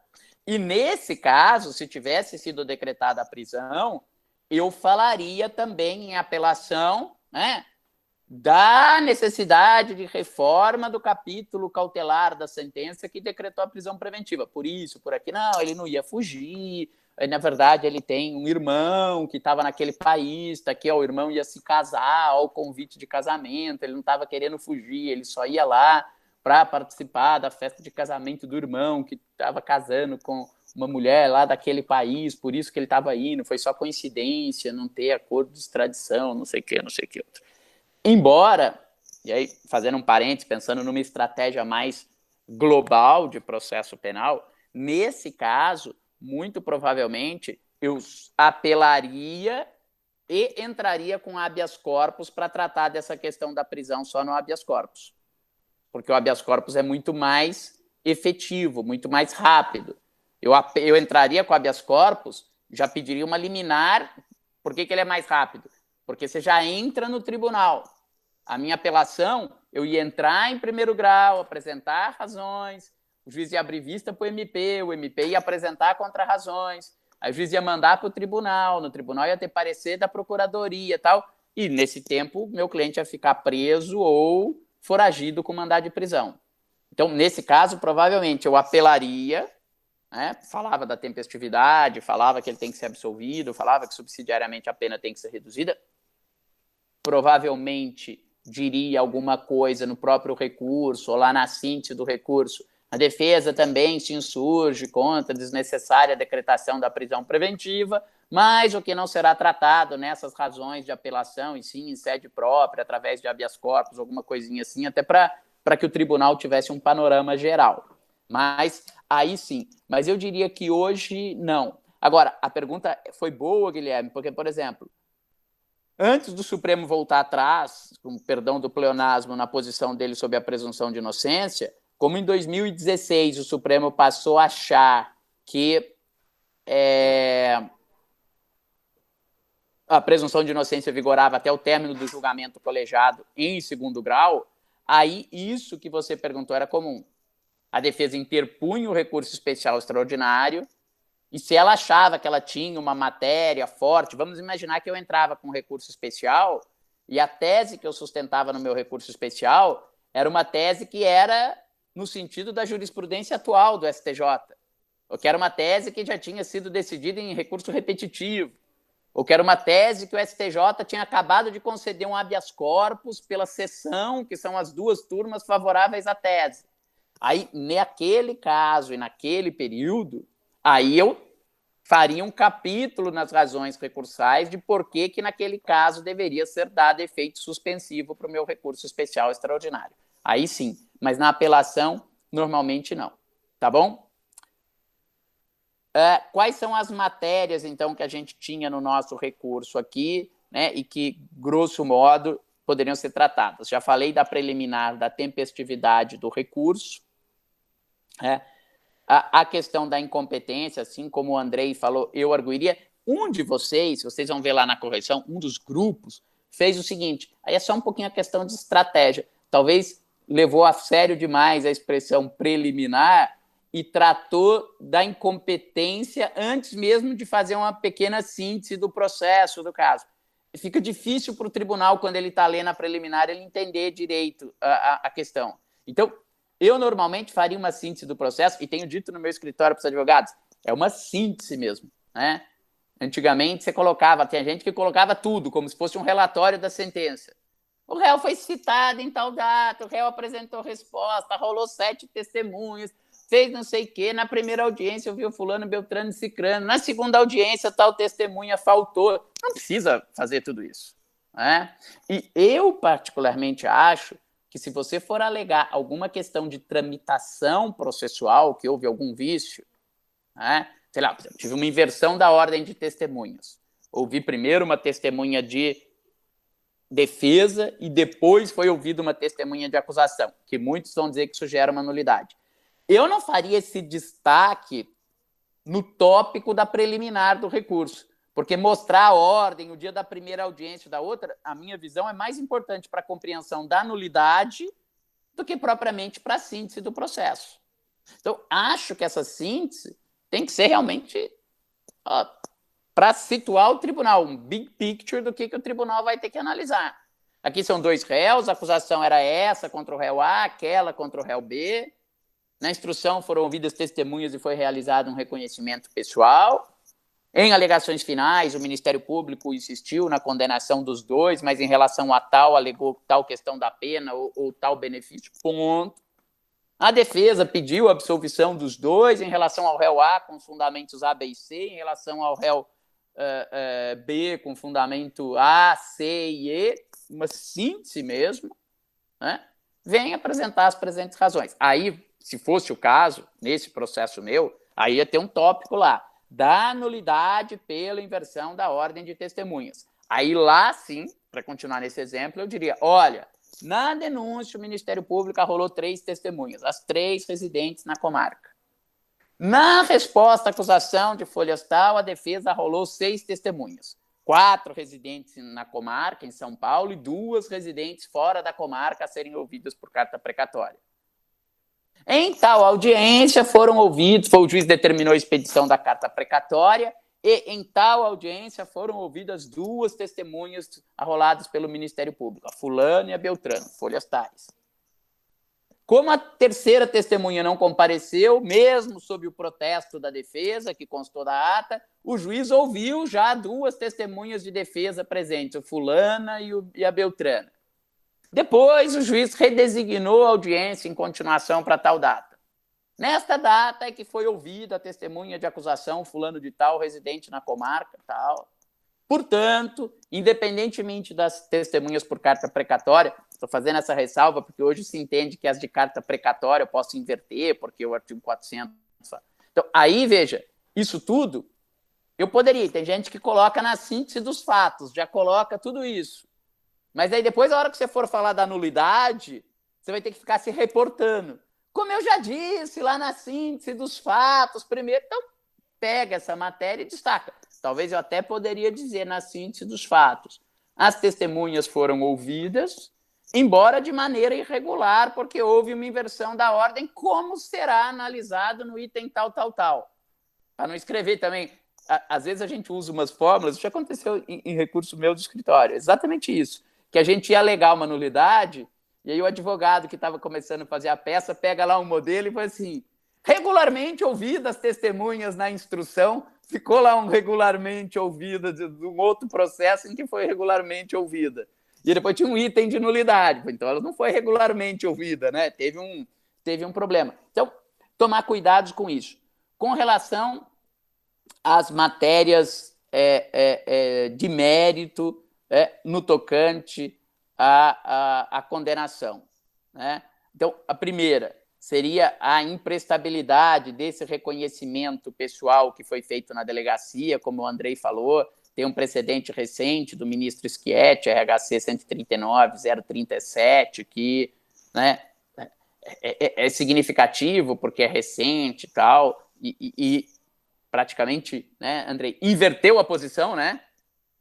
Antigamente, ainda que você não tivesse vários acordos que dissesse pode sim condenar só com base no reconhecimento da delegacia, vários condenavam só com base no reconhecimento feito na delegacia. Então, agora que veio um precedente dizendo, olha, isso não pode, né? Então, seria importante. E aqui outra coisa que o Andrei falou e que vocês perguntaram, não sei quem perguntou, de usar doutrina e jurisprudência. Como o Andrei disse, usou a expressão certíssima, com comedimento, tá? Por alguns motivos. Vou dizer para vocês, quando eu comecei a advogar jurisprudências, a gente tinha lá um boletim da ASP que vinha em papel, tinha lá um boletim do IBCCRIM que vinha lá os julgados em papel, e você não tinha tudo no computador, que você punha palavras-chave e achava tudo.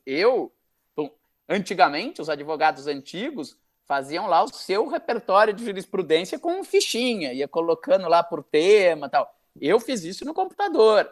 Eu tinha lá no meu computador uma pastinha lá, jurisprudência, e olha, achei aqui um julgado importante de reconhecimento pessoal. Salvava no arquivinho lá, reconhecimento pessoal, ia pôr os julgados bons que tinha.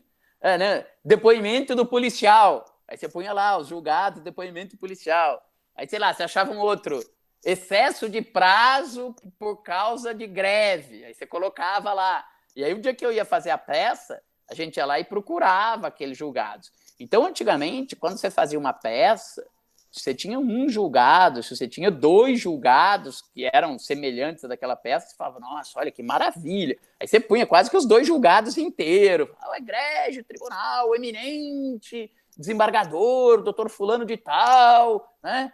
Culto e justo, magistrado, não sei o quê. Por quê? Porque você tinha 2, era aquilo. Hoje, com todo respeito, jurisprudência você tem para todo lado, de todo jeito, em qualquer caso. Depende só do seu tempo e da sua disposição de ficar procurando em repertório de jurisprudência. Nós temos aí 27 tribunais de justiça estaduais, mais 5 tribunais regionais federais, mais STJ. Jus Brasil, que você põe lá, tem todos os tribunais, RT online, não sei o quê. Se você falar, deixa eu perder aqui 4 horas na minha tarde, você encontra 50 julgados a favor e 36 contra.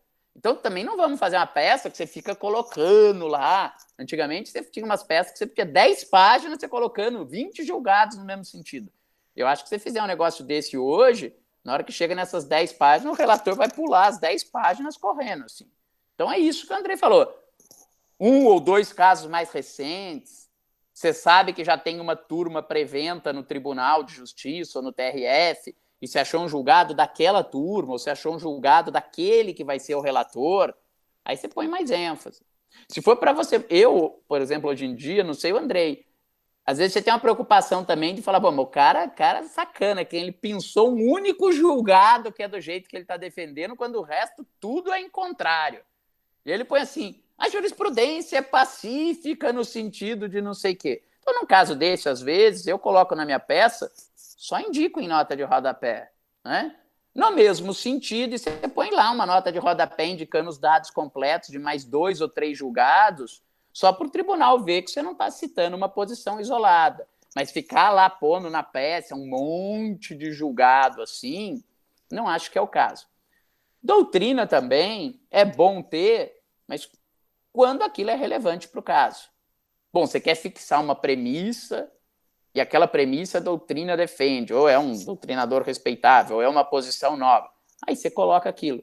Mas para ficar, sei lá, pôr uma doutrina na peça para dizer o dolo é consciência e vontade. Aí você põe lá, Nelson Hungria, Heleno Cláudio Fragoso, Paulo Zé da Costa Júnior. More of the same. Ninguém está discutindo aquilo no caso. Aquilo não é que eu falei que era e o Ministério Público falou que não era, que era diferente. Esse tipo de coisa acho que não precisa de doutrina, né? Então, só se é... Ou uma coisa nova, você saiu lá, sei lá, vamos supor, achou um artigo que o fulano está defendendo com base na recomendação 62 do CNJ, que por conta do Covid, o cara que tenha tal ou qual doença deve ter a prisão substituída por domiciliar. Aí é um negócio assim muito específico, você vai lá e coloca, né? Ou você vai usar uma premissa diferente, mas que você quer fazer um raciocínio lógico, falar, a premissa fática é essa, a premissa maior correta é essa. Olha, aqui nesse sentido, olha, tá lá, você vai citar o Luiz Greco, escreveu um artigo, um super penalista, aí tudo bem. Ou então, o negócio do seu caso, e julgado também. Hoje em dia, às vezes a gente pega aqueles julgados, tem julgado do Supremo e do STJ, que só a ementa tem 10, 12 itens, né? Dos quais, para o seu caso, interessa o item 3 e o item 4. Não precisa pôr lá a ementa inteira, começando a falar do tipo de crime, do fulano. Por exemplo, você não está discutindo questão de competência. Aí na ementa o item 1, o item 2, o item 3, o item 4 está falando de competência. Para no 5 e 6 falar do reconhecimento fotográfico. Ou do reconhecimento... Você põe o 5 e 6. Não precisa pôr tudo lá que tem, coisas que não precisa, dosimetria da pena e assim por diante. Então, acho que isso é para usar assim, com comedimento e quando for necessário. Até porque senão as peças ficam gigantescas, aí ninguém lê. Pois não, Andrei? Gustavo, só em relação à questão de jurisprudência, uma coisa que eu acho que é importante até para os colegas que vão começar a advogar ou atuar, é perceber que há muitas vezes tem que tomar cuidado a diferença entre a ementa e o conteúdo do julgado. Então, sempre que citar uma ementa, eu recomendo vivamente que leia o inteiro teor, porque tem casos em que há uma dissonância inequívoca entre o que está na ementa e o que foi julgado. Tem o Marco Aurélio Melo mesmo, lá do Supremo, as ementas dele às vezes não correspondem ao que foi decidido. Eu já peguei 2 ou 3 casos dele em que havia diferença entre o que o Supremo tinha decidido e o que estava na ementa. Então a gente tem que tomar muito cuidado. Então eu sempre recomendo que quando citar meus estagiários, eu sempre falo assim, olha, sempre vai citar um precedente do Supremo, que é relevante para o caso, vai e olha o inteiro teor. Até porque me parece o que é mais importante não é só citar a ementa, e sim o que foi a ratio decidendi, o que foi aquilo que foi essencial para o Supremo chegar naquela decisão, o STJ. Isso que me parece que é o mais importante. E tentar desconsiderar o que é o obter dicto, né? Aquele lateralmente dito. Isso me parece um ponto que eu gostaria só de chamar a atenção, que acontece com frequência esse problema. Às vezes, o inteiro teor do acórdão, o corpo do acórdão, está melhor para a tese da gente do que a ementa. Então é uma certa preguiça pegar só a ementa e colocar só a ementa. E o que o Andrei falou, eu diria, não só a ratio decidendi, como muitas vezes você mostrar, vamos dizer assim, a aderência da situação fática subjacente que gerou aquele precedente com o seu caso. Né? Vamos dar um exemplo de coisa que o Andrei falou agora aqui, que não era do nosso caso. Mas, por exemplo, se eu posso ou não posso aplicar a causa de diminuição de pena do tráfico de drogas no crime do medicamento falsificado. Então, ele poderia colocar um precedente lá que está tratando da causa de diminuição de pena no tráfico de drogas. Agora, se ele achasse um precedente que aquela mesma causa de diminuição de pena, aquele mesmo artigo, foi aplicado num caso de medicamento falso, aí sim, era muito mais importante você situar e falar, olha, esse é um dispositivo da lei de drogas, mas tenta... Neste caso, veja, o próprio tribunal analisou, ou agora a questão da pena. Então, às vezes, muito mais importante do que você colocar lá um parágrafo, uma frase de efeito do corpo do acórdão, né? E vejam que agora isso faz parte explícita do dever de fundamentação. O parágrafo 2º do artigo 315, que foi acrescentado pelo pacote anticrime, e que reproduziu o parágrafo 1º do 489 do Código de Processo Civil, que trata da fundamentação no processo penal, eles têm 2 incisos que é exatamente isso, que é você só invocar uma jurisprudência dominante para aplicar no seu caso, mas sem mostrar a similitude dos casos e por que aquela jurisprudência é adequada ao seu caso, porque a base fática dos 2 é o mesmo, e o oposto, que é você dizer, aqui não aplica o precedente porque o caso é diferente, mas sem mostrar que a base fática que levou à elaboração daquele precedente é diferente da sua situação, né, do seu precedente. Então, isso, e vale para apelação, porque nós vamos ver na sequência, o que nós estamos falando para apelação para vocês já é uma prévia, e vocês têm que pensar nisso estrategicamente nos casos, de um eventual recurso especial extraordinário. Né? Então, até para você mostrar que o tribunal tem posição naquele sentido, ou que uma posição que o tribunal tem que aparentemente se aplicaria ao seu caso, naquela situação o seu caso é diferente, portanto, aquele julgado não se aplica à sua situação, a sua situação tem que ter um julgado específico. Então, essas coisas são, né, importantes que vocês percebam. Continuando aqui na nossa tese, né, em relação ao caso do Peterson, do réu Peterson, né, ainda havia um argumento extra que a própria vítima demonstrou dúvida em relação a ele. Então, não é nem só a questão de se o reconhecimento na delegacia vale ou não. A questão são duas, vejam que são questões parecidas, mas distintas. A primeira questão é um reconhecimento na delegacia. E nós estamos imaginando um reconhecimento positivo, seguro, que a vítima foi e falou, é ele. É suficiente para condenar? Outra questão diferente é um reconhecimento que não é seguro. Aliás, tem umas coisas, não sei a posição do Andrei, eu acho muito engraçado, né? Tem uns reconhecimentos que vem assim, que reconhece com 85% de segurança que é o fulano de tal. Não reconhece. Né? Aqui é bem o copo está meio cheio ou está meio vazio. Reconhece, claro, não vamos entrar aqui numa discussão de teoria do conhecimento, se é possível você ter um conhecimento 100% dos fatos, uma ciência absoluta, não é isso. Mas se a pessoa fala, aqui ela está usando uma figura de linguagem, mas se ela está falando, tem 85% de chance de ser ele, ela está falando o quê? Uma dúvida se é ele ou não. O resultado final dele é essa. Tem bem mais chance de ser ele, mas não posso bater o martelo que é ele. Né? Eu brinco, nesse caso, você imagina que um dia eu estou aqui na minha casa, aí bate aqui na porta, quem que é? Chega um garoto grande, uma mulher, falou, Gustavo, tá lembrado de mim? Não, sabe nem da ninguém. Lembra, eu fui sua namorada lá, não sei quantas décadas. Lembro, então. E esse menino aqui, que é? Não, é seu filho. Eu falo, mas você tem certeza? Eu falo, Gustavo, certeza, sim, eu não tenho, mas tem 85% de chance dele ser seu filho. Eu já vou lá no cartório e vou dizer, então, meu filho. Não, claro, hoje você tem outros meios, você vai falar, bom, deixa eu ver, vamos fazer um exame de DNA, se for meu filho, ok, né, vamos recuperar. Mas você não vai falar, bom, ok, então tá garantido. Talvez para outras questões você possa usar isso, você fala, bom, isso aqui já é um critério seguro, né, para outras coisas. Você vira e fala, tem 85% de chance de que quem está roubando você lá na empresa é o funcionário fulano de tal. Eu vou falar, bom, vou mandar ele embora, não vou ficar com essas dúvidas, não vou nem acusar ele de roubar, vou falar, meu amigo, nós estamos aqui reestruturando a empresa, Covid, não sei o quê, muito obrigado pelos seus serviços, tal, mas nós estamos aqui reduzindo os custos, tal, vou pagar todos os seus direitos, você vai embora. Reconhece com 85%, não dá. Mas então aqui, essa em relação a ele era um outro fato. Alguns recursos foram, inclusive, muito bem estruturados, no sentido de dividir as teses de um para o outro. Isso também é uma coisa que, com o passar do tempo, você vai sentindo na elaboração. Vamos supor, se eu vou ter um recurso que eu vou falar, vamos imaginar que os dois tivessem sido reconhecidos na delegacia e só os dois na delegacia. Eu não precisaria abrir um item para falar de um e um item para falar de outro, que a base é toda a mesma. A tese é toda a mesma. Mas se para um a tese foi reconhecido na delegacia e para o outro, mas foi reconhecido, vai lá, 100% de chance, e o outro não foi reconhecido com segurança, são teses distintas.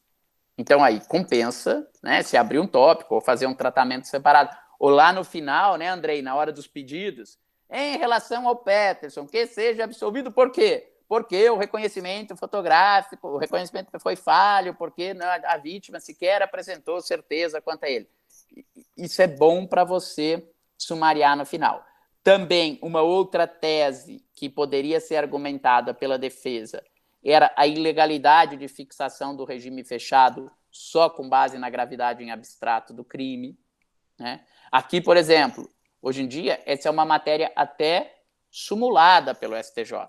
Então, não precisava citar doutrina, um monte de julgado. Põe nos termos do enunciado número tal da súmula de jurisprudência do STJ.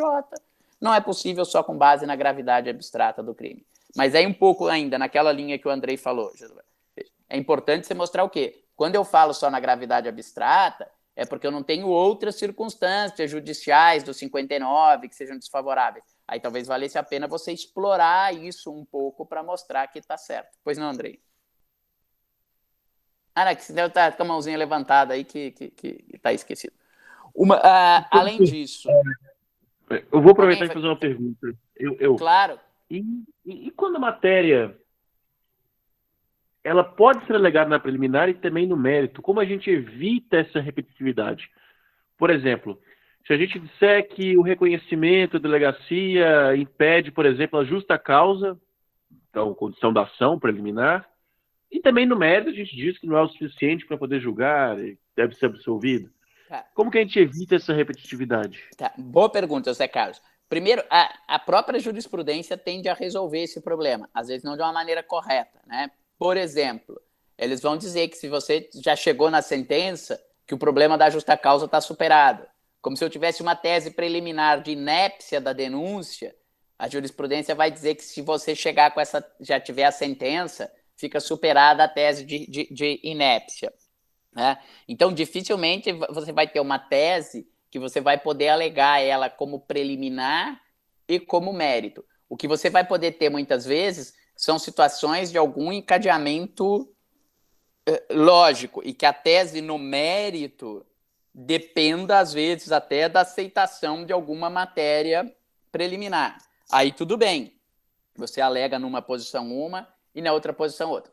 Vamos imaginar o seguinte, eu vou alegar em matéria preliminar que a competência era da justiça eleitoral e que não da justiça estadual. E, consequentemente, que aquele era um crime de falsidade ideológica eleitoral. Então, aí eu posso ter uma matéria preliminar da competência, onde eu estou analisando tudo isso daí. Nesse caso, né, você poderia depois ter que alegar no mérito desdobramentos ou consequências disso daí. Às vezes, você vai ter que, nesse caso, dizer assim, olha, para provar que não era corrupção e sim caixa 2 de campanha, eu vou ter que dizer que o meu cliente, porque daí a corrupção ativa e o tipo da corrupção ativa diz para que o funcionário pratique ato de ofício, eu vou dizer, olha, para a corrupção ativa é necessário que haja um ato de ofício específico. E olha, aqui no caso não teve esse ato de ofício específico, na verdade foi uma ajuda para a campanha e tal. Então, esse tema aparece na preliminar da incompetência. Mas pode ser que eu tenha que dizer o seguinte, ainda que superada a preliminar, ainda que esse tribunal se considere competente, aí eu vou ter lá no mérito por que o meu cliente tem que ser absolvido da corrupção. Aí eu vou ter que dizer de novo, porque para a corrupção ativa é necessária a caracterização de um ato de ofício específico que tenha sido objeto de oferta pelo particular e que esse não pode ser um ato já realizado, tem que ser um ato futuro para que o funcionário público venha. Então, às vezes, o mesmo tema vai aparecer em dois lugares. Aí eu vou te dizer, muito você vai calibrar do caso concreto, você entendeu? Em que ponto é mais importante você desenvolver com maior profundidade.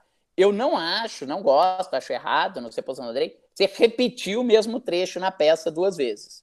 Isso eu acho que é uma coisa muito ruim, cansativa, o desembargador já não está querendo ler. Talvez você possa dizer, olha, esse ponto será retomado em maior profundidade no item tal, ou lá embaixo você vai falar, o tema já foi desenvolvido com bastante detalhamento no item tal da preliminar, mas por hora é necessário relembrar, repisar ou sumariar isso, aquilo outro. Isso já coloca mais resumidinho. Então, isso às vezes vai acontecer, né? Isso às vezes vai acontecer na peça. Ou eu vou dizer lá antes por que meu cliente não deve ser condenado por corrupção.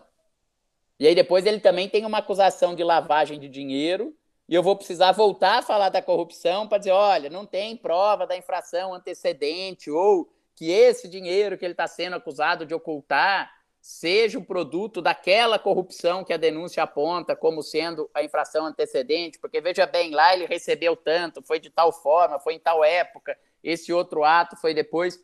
Então, às vezes a gente não consegue se livrar de ter alguma repetição, mas eu procuro ver em que ponto ela é mais importante para ser tratada em maior profundidade, e daí, no outro ponto, fazer uma síntese e remeter aquilo que já foi dito no ponto anterior. Tá bom? Perfeito, muito obrigado. Nada, Zé Carlos. 2 últimas questões de mérito. Uma, né, que também vários de vocês mencionaram, outros não mencionaram, né? O fato de que os atos infracionais anteriores do Peterson não poderiam ser utilizados como maus antecedentes seja para elevação da pena base, seja para reincidência, né? Aqui também há julgados nesse sentido. Aí numa questão dessa, se você não tiver, que é uma questão mais específica, você tem um julgado próprio, aí vale a pena você mencionar. E o último ponto aqui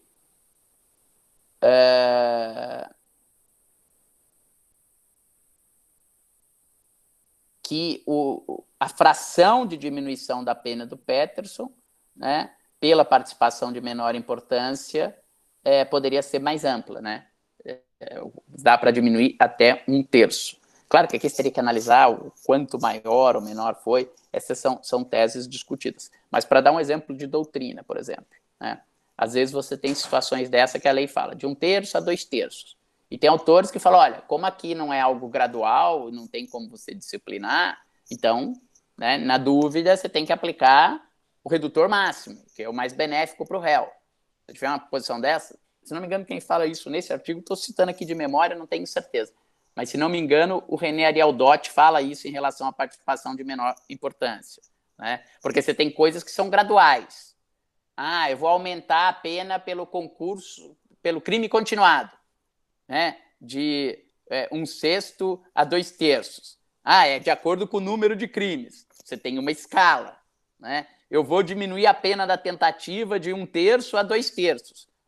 Como é que eu faço essa escala? De acordo com eu ter me aproximado mais ou menos da consumação. Aí, por exemplo, você vai mostrar em que nível você está.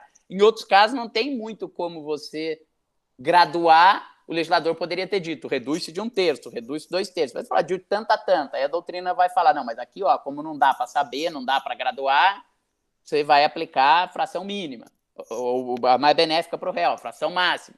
Aí, num caso desse, valeria a pena, talvez, você pôr, nesse sentido, na doutrina, fulano diz isso, então aqui, aplicando essa premissa, tem que dar provimento ao recurso subsidiariamente, ao menos, para aumentar essa fração. Então, assim, a ideia, e acho que, assim, para a primeira experiência, talvez o ponto mais, assim, que eu diria, esse chamou a atenção, era a questão da competência, né? Falando com o Andrei, seria coisa que para a gente chamaria atenção já de cara, a gente veria, talvez vocês não estavam preocupados por isso e passou, mas de uma maneira geral, e para a primeira peça, eu achei que o resultado foi bom. A maior parte de vocês identificou mais de uma questão, a maior parte fez o endereçamento, praticamente todos fizeram uma síntese do caso para situar para o tribunal do que se tratava, tirando um grupo que acho que inverteu, trouxe a preliminar antes e a síntese depois. Vários destacaram, se eu tenho 2 réus, se a situação não é comum, a tese para o réu A, a tese para o réu B, destacar as teses conforme elas mereçam. Então, acho que é isso, vocês fizeram a peça no sentido que a gente esperava, né? Alguma questão com relação ao Ministério Público, de uma eventual questão da lei, até seguindo a pergunta que foi feita e que o Andrei já explicou. Então, vamos fazer o seguinte, hoje a gente coloca o próximo caso, né? Que eu peço que vocês enviem no Moodle. Alguém me mandou por e-mail, não sei se teve problema no Moodle, ou se foi porque foi antes de eu disponibilizar a tarefa no Moodle. Então, eu peço que vocês enviem pelo Moodle, fica mais fácil para nós. Eu vou colocar agora o resumo dos casos que nós corrigimos no Moodle também. Alguns grupos, ou mais ou menos a metade dos grupos, ainda não entregou a peça da semana passada, mas eu peço que façam a peça dessa semana, né? É claro, não vai valer nota, é claro, vocês já tiveram uma informação a mais que quem já entregou a peça não teve, porque nós tivemos a aula de hoje. Mas tentem fazer, então, se concentrar na redação, tudo isso, e a gente dá uma devolutiva disso também. Nós colocamos o caso hoje, e aí eu peço, só lembrando, para esse caso que nós vamos colocar hoje, os grupos estão invertidos daí, tá? Quem foi Ministério Público no primeiro caso vai ser advogado, e quem foi advogado vai ser Ministério Público. E aí, na segunda que vem, aí nós fazemos uma correção desse segundo caso, mais ou menos nos moldes que nós fizemos hoje, Andrei e eu, na primeira parte, e aí na segunda parte nós começamos a falar de recurso especial, tá bom? Até justifico, a gente poderia falar de embargos de declaração antes, mas os embargos de declaração, além da função dele próprio de suprir dúvida, contradição, obscuridade, ele tem uma função importante de pré-questionar as matérias para o recurso especial extraordinário. Então, eu achei que era mais produtivo a gente ver primeiro o recurso especial extraordinário e os problemas do pré-questionamento, para depois entender como é que os embargos de declaração podem ser utilizados também para essa função de pré-questionamento. Gustavo. Oi, Andrei. Só um ponto que você, na aula passada, você pediu para lembrar, eu acho que talvez a gente possa, semana que vem, começar a aula com isso, que é falar um pouco sobre as técnicas de contra-razões, recursais. Sim. Não sei se você prefere Não, falar. eu acho que a gente na precisa semana que vem, falar a na gente- semana que vem. Eu tinha até separado um pouco, eu tinha pensado nessa parte final da aula agora, falar das contrarrazões, embora a gente não vá fazer contrarrazões, mas eu acho que é importante, sim, na aula passada, antes da gente... Uma boa parte das dúvidas de hoje, que a gente usou um tempo da aula para explicar, acho que já estão solucionadas para a aula que vem.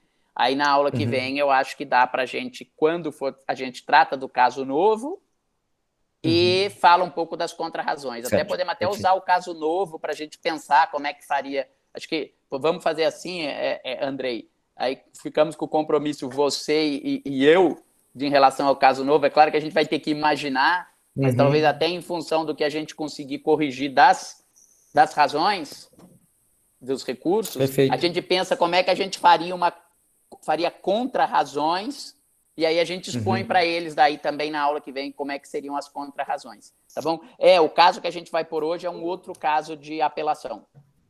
Gustavo, só um ponto que eu não falei, eu acho que é importante chamar atenção.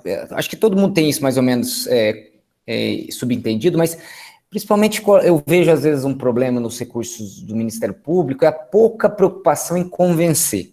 Por mais incoerente que isso pareça, a gente tem que pensar que o recurso, a função dele, o último é tentar convencer o tribunal e buscar uma melhor situação. Até alguns apontam isso como se fosse a sucumbência, isso, você buscar uma situação, o recurso de trazer uma situação melhor no processo, né? E às vezes os colegas do Ministério Público não têm essa preocupação de mostrar e de esquadrinhar os argumentos. Então me parece que isso chama a atenção de como a peça tem que ser uma peça de convencimento, de tentar convencer o tribunal de que aquela decisão tem que ser revertida ou anulada, né? Então essa é uma preocupação que às vezes eu vejo dos colegas, não vejo nas peças dos colegas, principalmente do Ministério Público. Acho que os advogados têm isso mais claro, mas às vezes você vê uns advogados dativos que não se preocupam tanto, só repete os argumentos.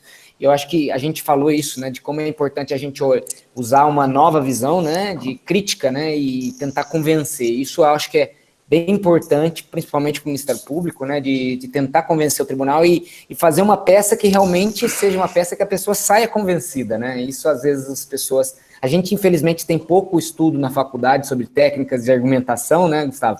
Infelizmente, eu acho que é um tema que eu acho que a gente tem que melhorar, mas é um ponto que eu só queria mencionar isso, só, Gustavo. Eu acho que você tem toda a razão. Eu vou até pegar 2 livros aqui para mostrar para vocês que eu li nesse fim de semana, coincidentemente.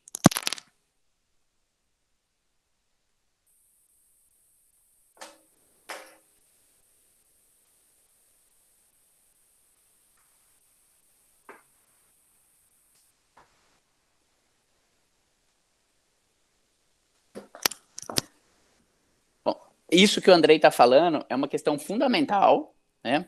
Não há nada de demeritório nisso. É claro que se a gente for pensar, chamamos o Andrei e o Gustavo para fazer trabalhar numa comissão de profissionais do direito para mudar o Código de Processo Penal.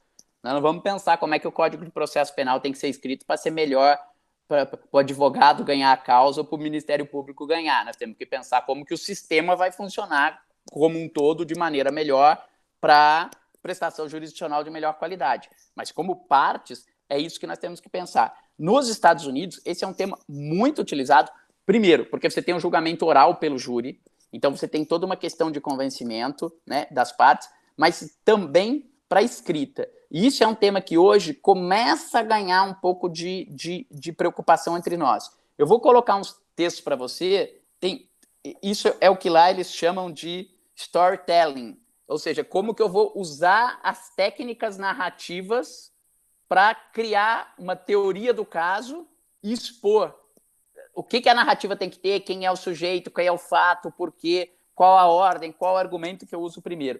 Tem um livro muito bom, que é do Philip Meyer, que é esse aqui, Storytelling for Lawyers. Né? E tem, na Espanha, um autor que eu gosto muito, que é o José Calvo. Ele tem esse livro, chama A Justiça como Relato, que eu quase acabei de ler no fim de semana, não acabei. E ele tem uma coletânea de artigos, bem nessa linha do que o Andrei falou, que chama Verdade, Narração e Justiça. Eu li um outro livro que não gostei tanto, mas vamos lá, mas que chama exatamente disso que o Andrei falou. O nome é perfeito sobre isso que chama Persuasion e Storytelling, que foi quando o Chile mudou o código dele, passou para um modelo mais acusatório, a preocupação de alguns advogados exatamente de procurar se aprofundar nessa área. O José Calvo, que para mim é quem escreve e tem uma visão menos de common law, e mais, tem um artigo que foi publicado aqui no Brasil, que está disponível eletronicamente. Eu vou separar eles e coloco depois para vocês. Mas esse é um ponto assim absolutamente fundamental. E até assim, se eu tenho 3 argumentos, qual que eu começo? Eu começo pelo mais forte, para já convencer da minha tese, ou eu vou fazer de acordo com um filme de suspense, que eu vou começando com as coisas menos importantes e vou crescendo depois para chegar na tese maior, tudo. E é legal porque, principalmente, os estudos dos americanos são feitos com base em estudos empíricos, com pesquisas feitas em relação a jurados, ou mesmo em júris simulados, que tipo de argumentação que convence mais. Tem alguns livros que tratam até da posição, como é que você se apresenta no tribunal, se você fica de pé, se um pé está próximo do outro, longe, se você se movimenta, como que a adrenalina circula no seu corpo, são coisas que a gente tem que começar a se preocupar. Mas ainda nós que temos muitos recursos escritos, a própria forma de redigir, e não é só forma no sentido literato, mas é de conteúdo, de método, é algo muito importante. Foi muito, muito bem lembrado, Andrei. Eu vou pegar esse artigo, está separado até aqui, já coloco agora junto com o caso para quem tiver interesse em ler. Tá bom? Acho que o Luiz Fernando perguntou, Gustavo, se ele pode continuar sozinho. Pode continuar, se você quiser, Luiz Fernando, não tem problema nenhum, vai ser um ônus a mais para você, mas quem quiser fazer sozinho, pode fazer, tá bom? Obrigado, professor. É porque eu até optei por fazer sozinho, tirando uma conclusão meio que do nada, de que eu poderia fazer essa opção, porque por ser do 6º ano, eu não conheço os colegas. Então... Não tem problema. Também se algum grupo quiser ter 2, o que não dá é para ter um grupo de 10 pessoas, porque daí a gente sabe que 3 ou 4 vão trabalhar e os outros 6 vão pôr o nome. Se quiser, também tem um grupo, acho que estão com 3 pessoas, outros que estão com 4 pessoas, se você quiser fazer sozinho, ou se também ao longo do trabalho, de repente, alguma outra pessoa que também está sozinho, ou que você tem afinidade de horário, fala, posso começar a fazer agora com o Luiz Fernando, se tiver feito outro, não tem problema. A gente vai fazer uma planilha de todas as peças, com o nome de todo mundo. Claro que os trabalhos que tiver com 5, 4 pessoas, a nota vai ser a mesma para os 4. Né? Então é melhor que não tenha troca de grupos. Mas se eventualmente tiver, ou se você, Luiz Fernando, for fazer com alguém depois, dá para a gente arrumar isso daí também, não tem nenhuma grande dificuldade, tá bom? Eu pergunto até porque eu não quero ser um problema aí para correção e tudo. Não tem problema. Eu consegui dividir com os meus orientandos que fazem atividade de monitoria comigo, estão ajudando na correção, a gente faz um modelo de gabarito, mais ou menos, como a gente faz para a prova, que é muito menos um gabarito, mas os itens que tinha que ter, o que dá para tomar atenção, e vocês vão ver que na correção está bem detalhadinho as questões das peças de vocês e tal, então assim dá para, não fica tão pesado, claro que não daria para ser individual, porque não daria para a gente corrigir, sei lá, 100 trabalhos a cada semana, mas um ou outro que tenha menos, um número menor, não tem problema, tá bom? Eu tenho uma outra questão também, mais uma questão de estrutura na redação da peça, que é um certo problema que eu tenho, até pessoal meu, que eu tenho uma tendência a fazer um texto sempre corrido, sempre um texto corrido, e que quando eu trabalho com alguma coisa com o meu irmão, que é advogado, ele sempre briga comigo por isso, por não dividir em tópicos, que é mais fácil de ler, é mais fácil. E eu queria perguntar, assim, se você também tem essa visão, o quanto é benéfico fazer isso, se é realmente um grande problema fazer esse texto corrido.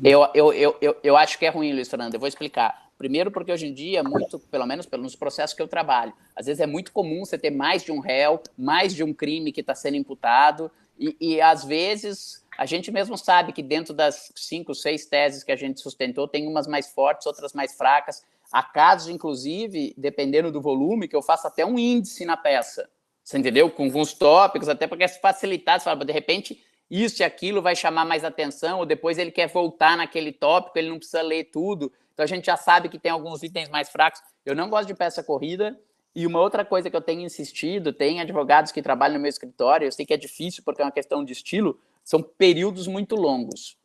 Os períodos muito longos também muitas vezes dificultam a compreensão. A pessoa que abre uma frase, põe entre colchetes no meio uma exceção, depois põe a exceção da exceção no final da frase. Se a gente pensar que hoje muitos juízes, ou como disse o Andrei, sua excelência, o assessor, é que vai ler, que vai corrigir a peça, você entendeu?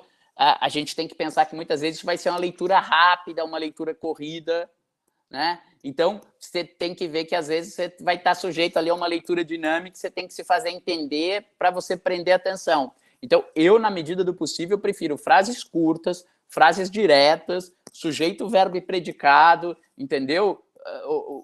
O simples aqui me parece o melhor remédio. É claro que você vai ter um parágrafo ou outro, às vezes você vai colocar uma frase mais de efeito, você vai colocar alguma coisa assim, mas de uma maneira geral, eu prefiro peças divididas em tópicos, numa sequência lógica, com itens ou subitens, e com uma linguagem direta, com períodos mais curtos, eu acho que isso ajuda.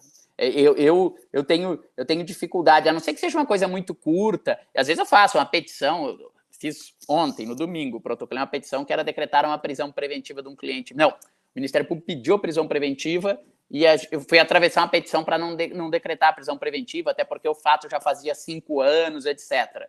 Ali eu tinha que tratar de 2 coisas e uma petição de 10 páginas. Essa eu não dividi em tópicos, punha lá item 1, número 1, 2, 3, 4, mas é que era um negócio curto. Mas se eu for fazer resposta à acusação, razões de apelação, etc., recurso especial, recurso extraordinário, normalmente, como você tem mais de uma tese e tal, eu divido em tópicos, sim. Não gosto do texto corrido. Eu também estou super de acordo, Gustavo. E tem a questão das frases, eu até dou uma orientação para os meus estagiários, fazer no máximo 3, 4 linhas uma frase, porque senão, não só por conta da compreensão, mas também porque evita erros.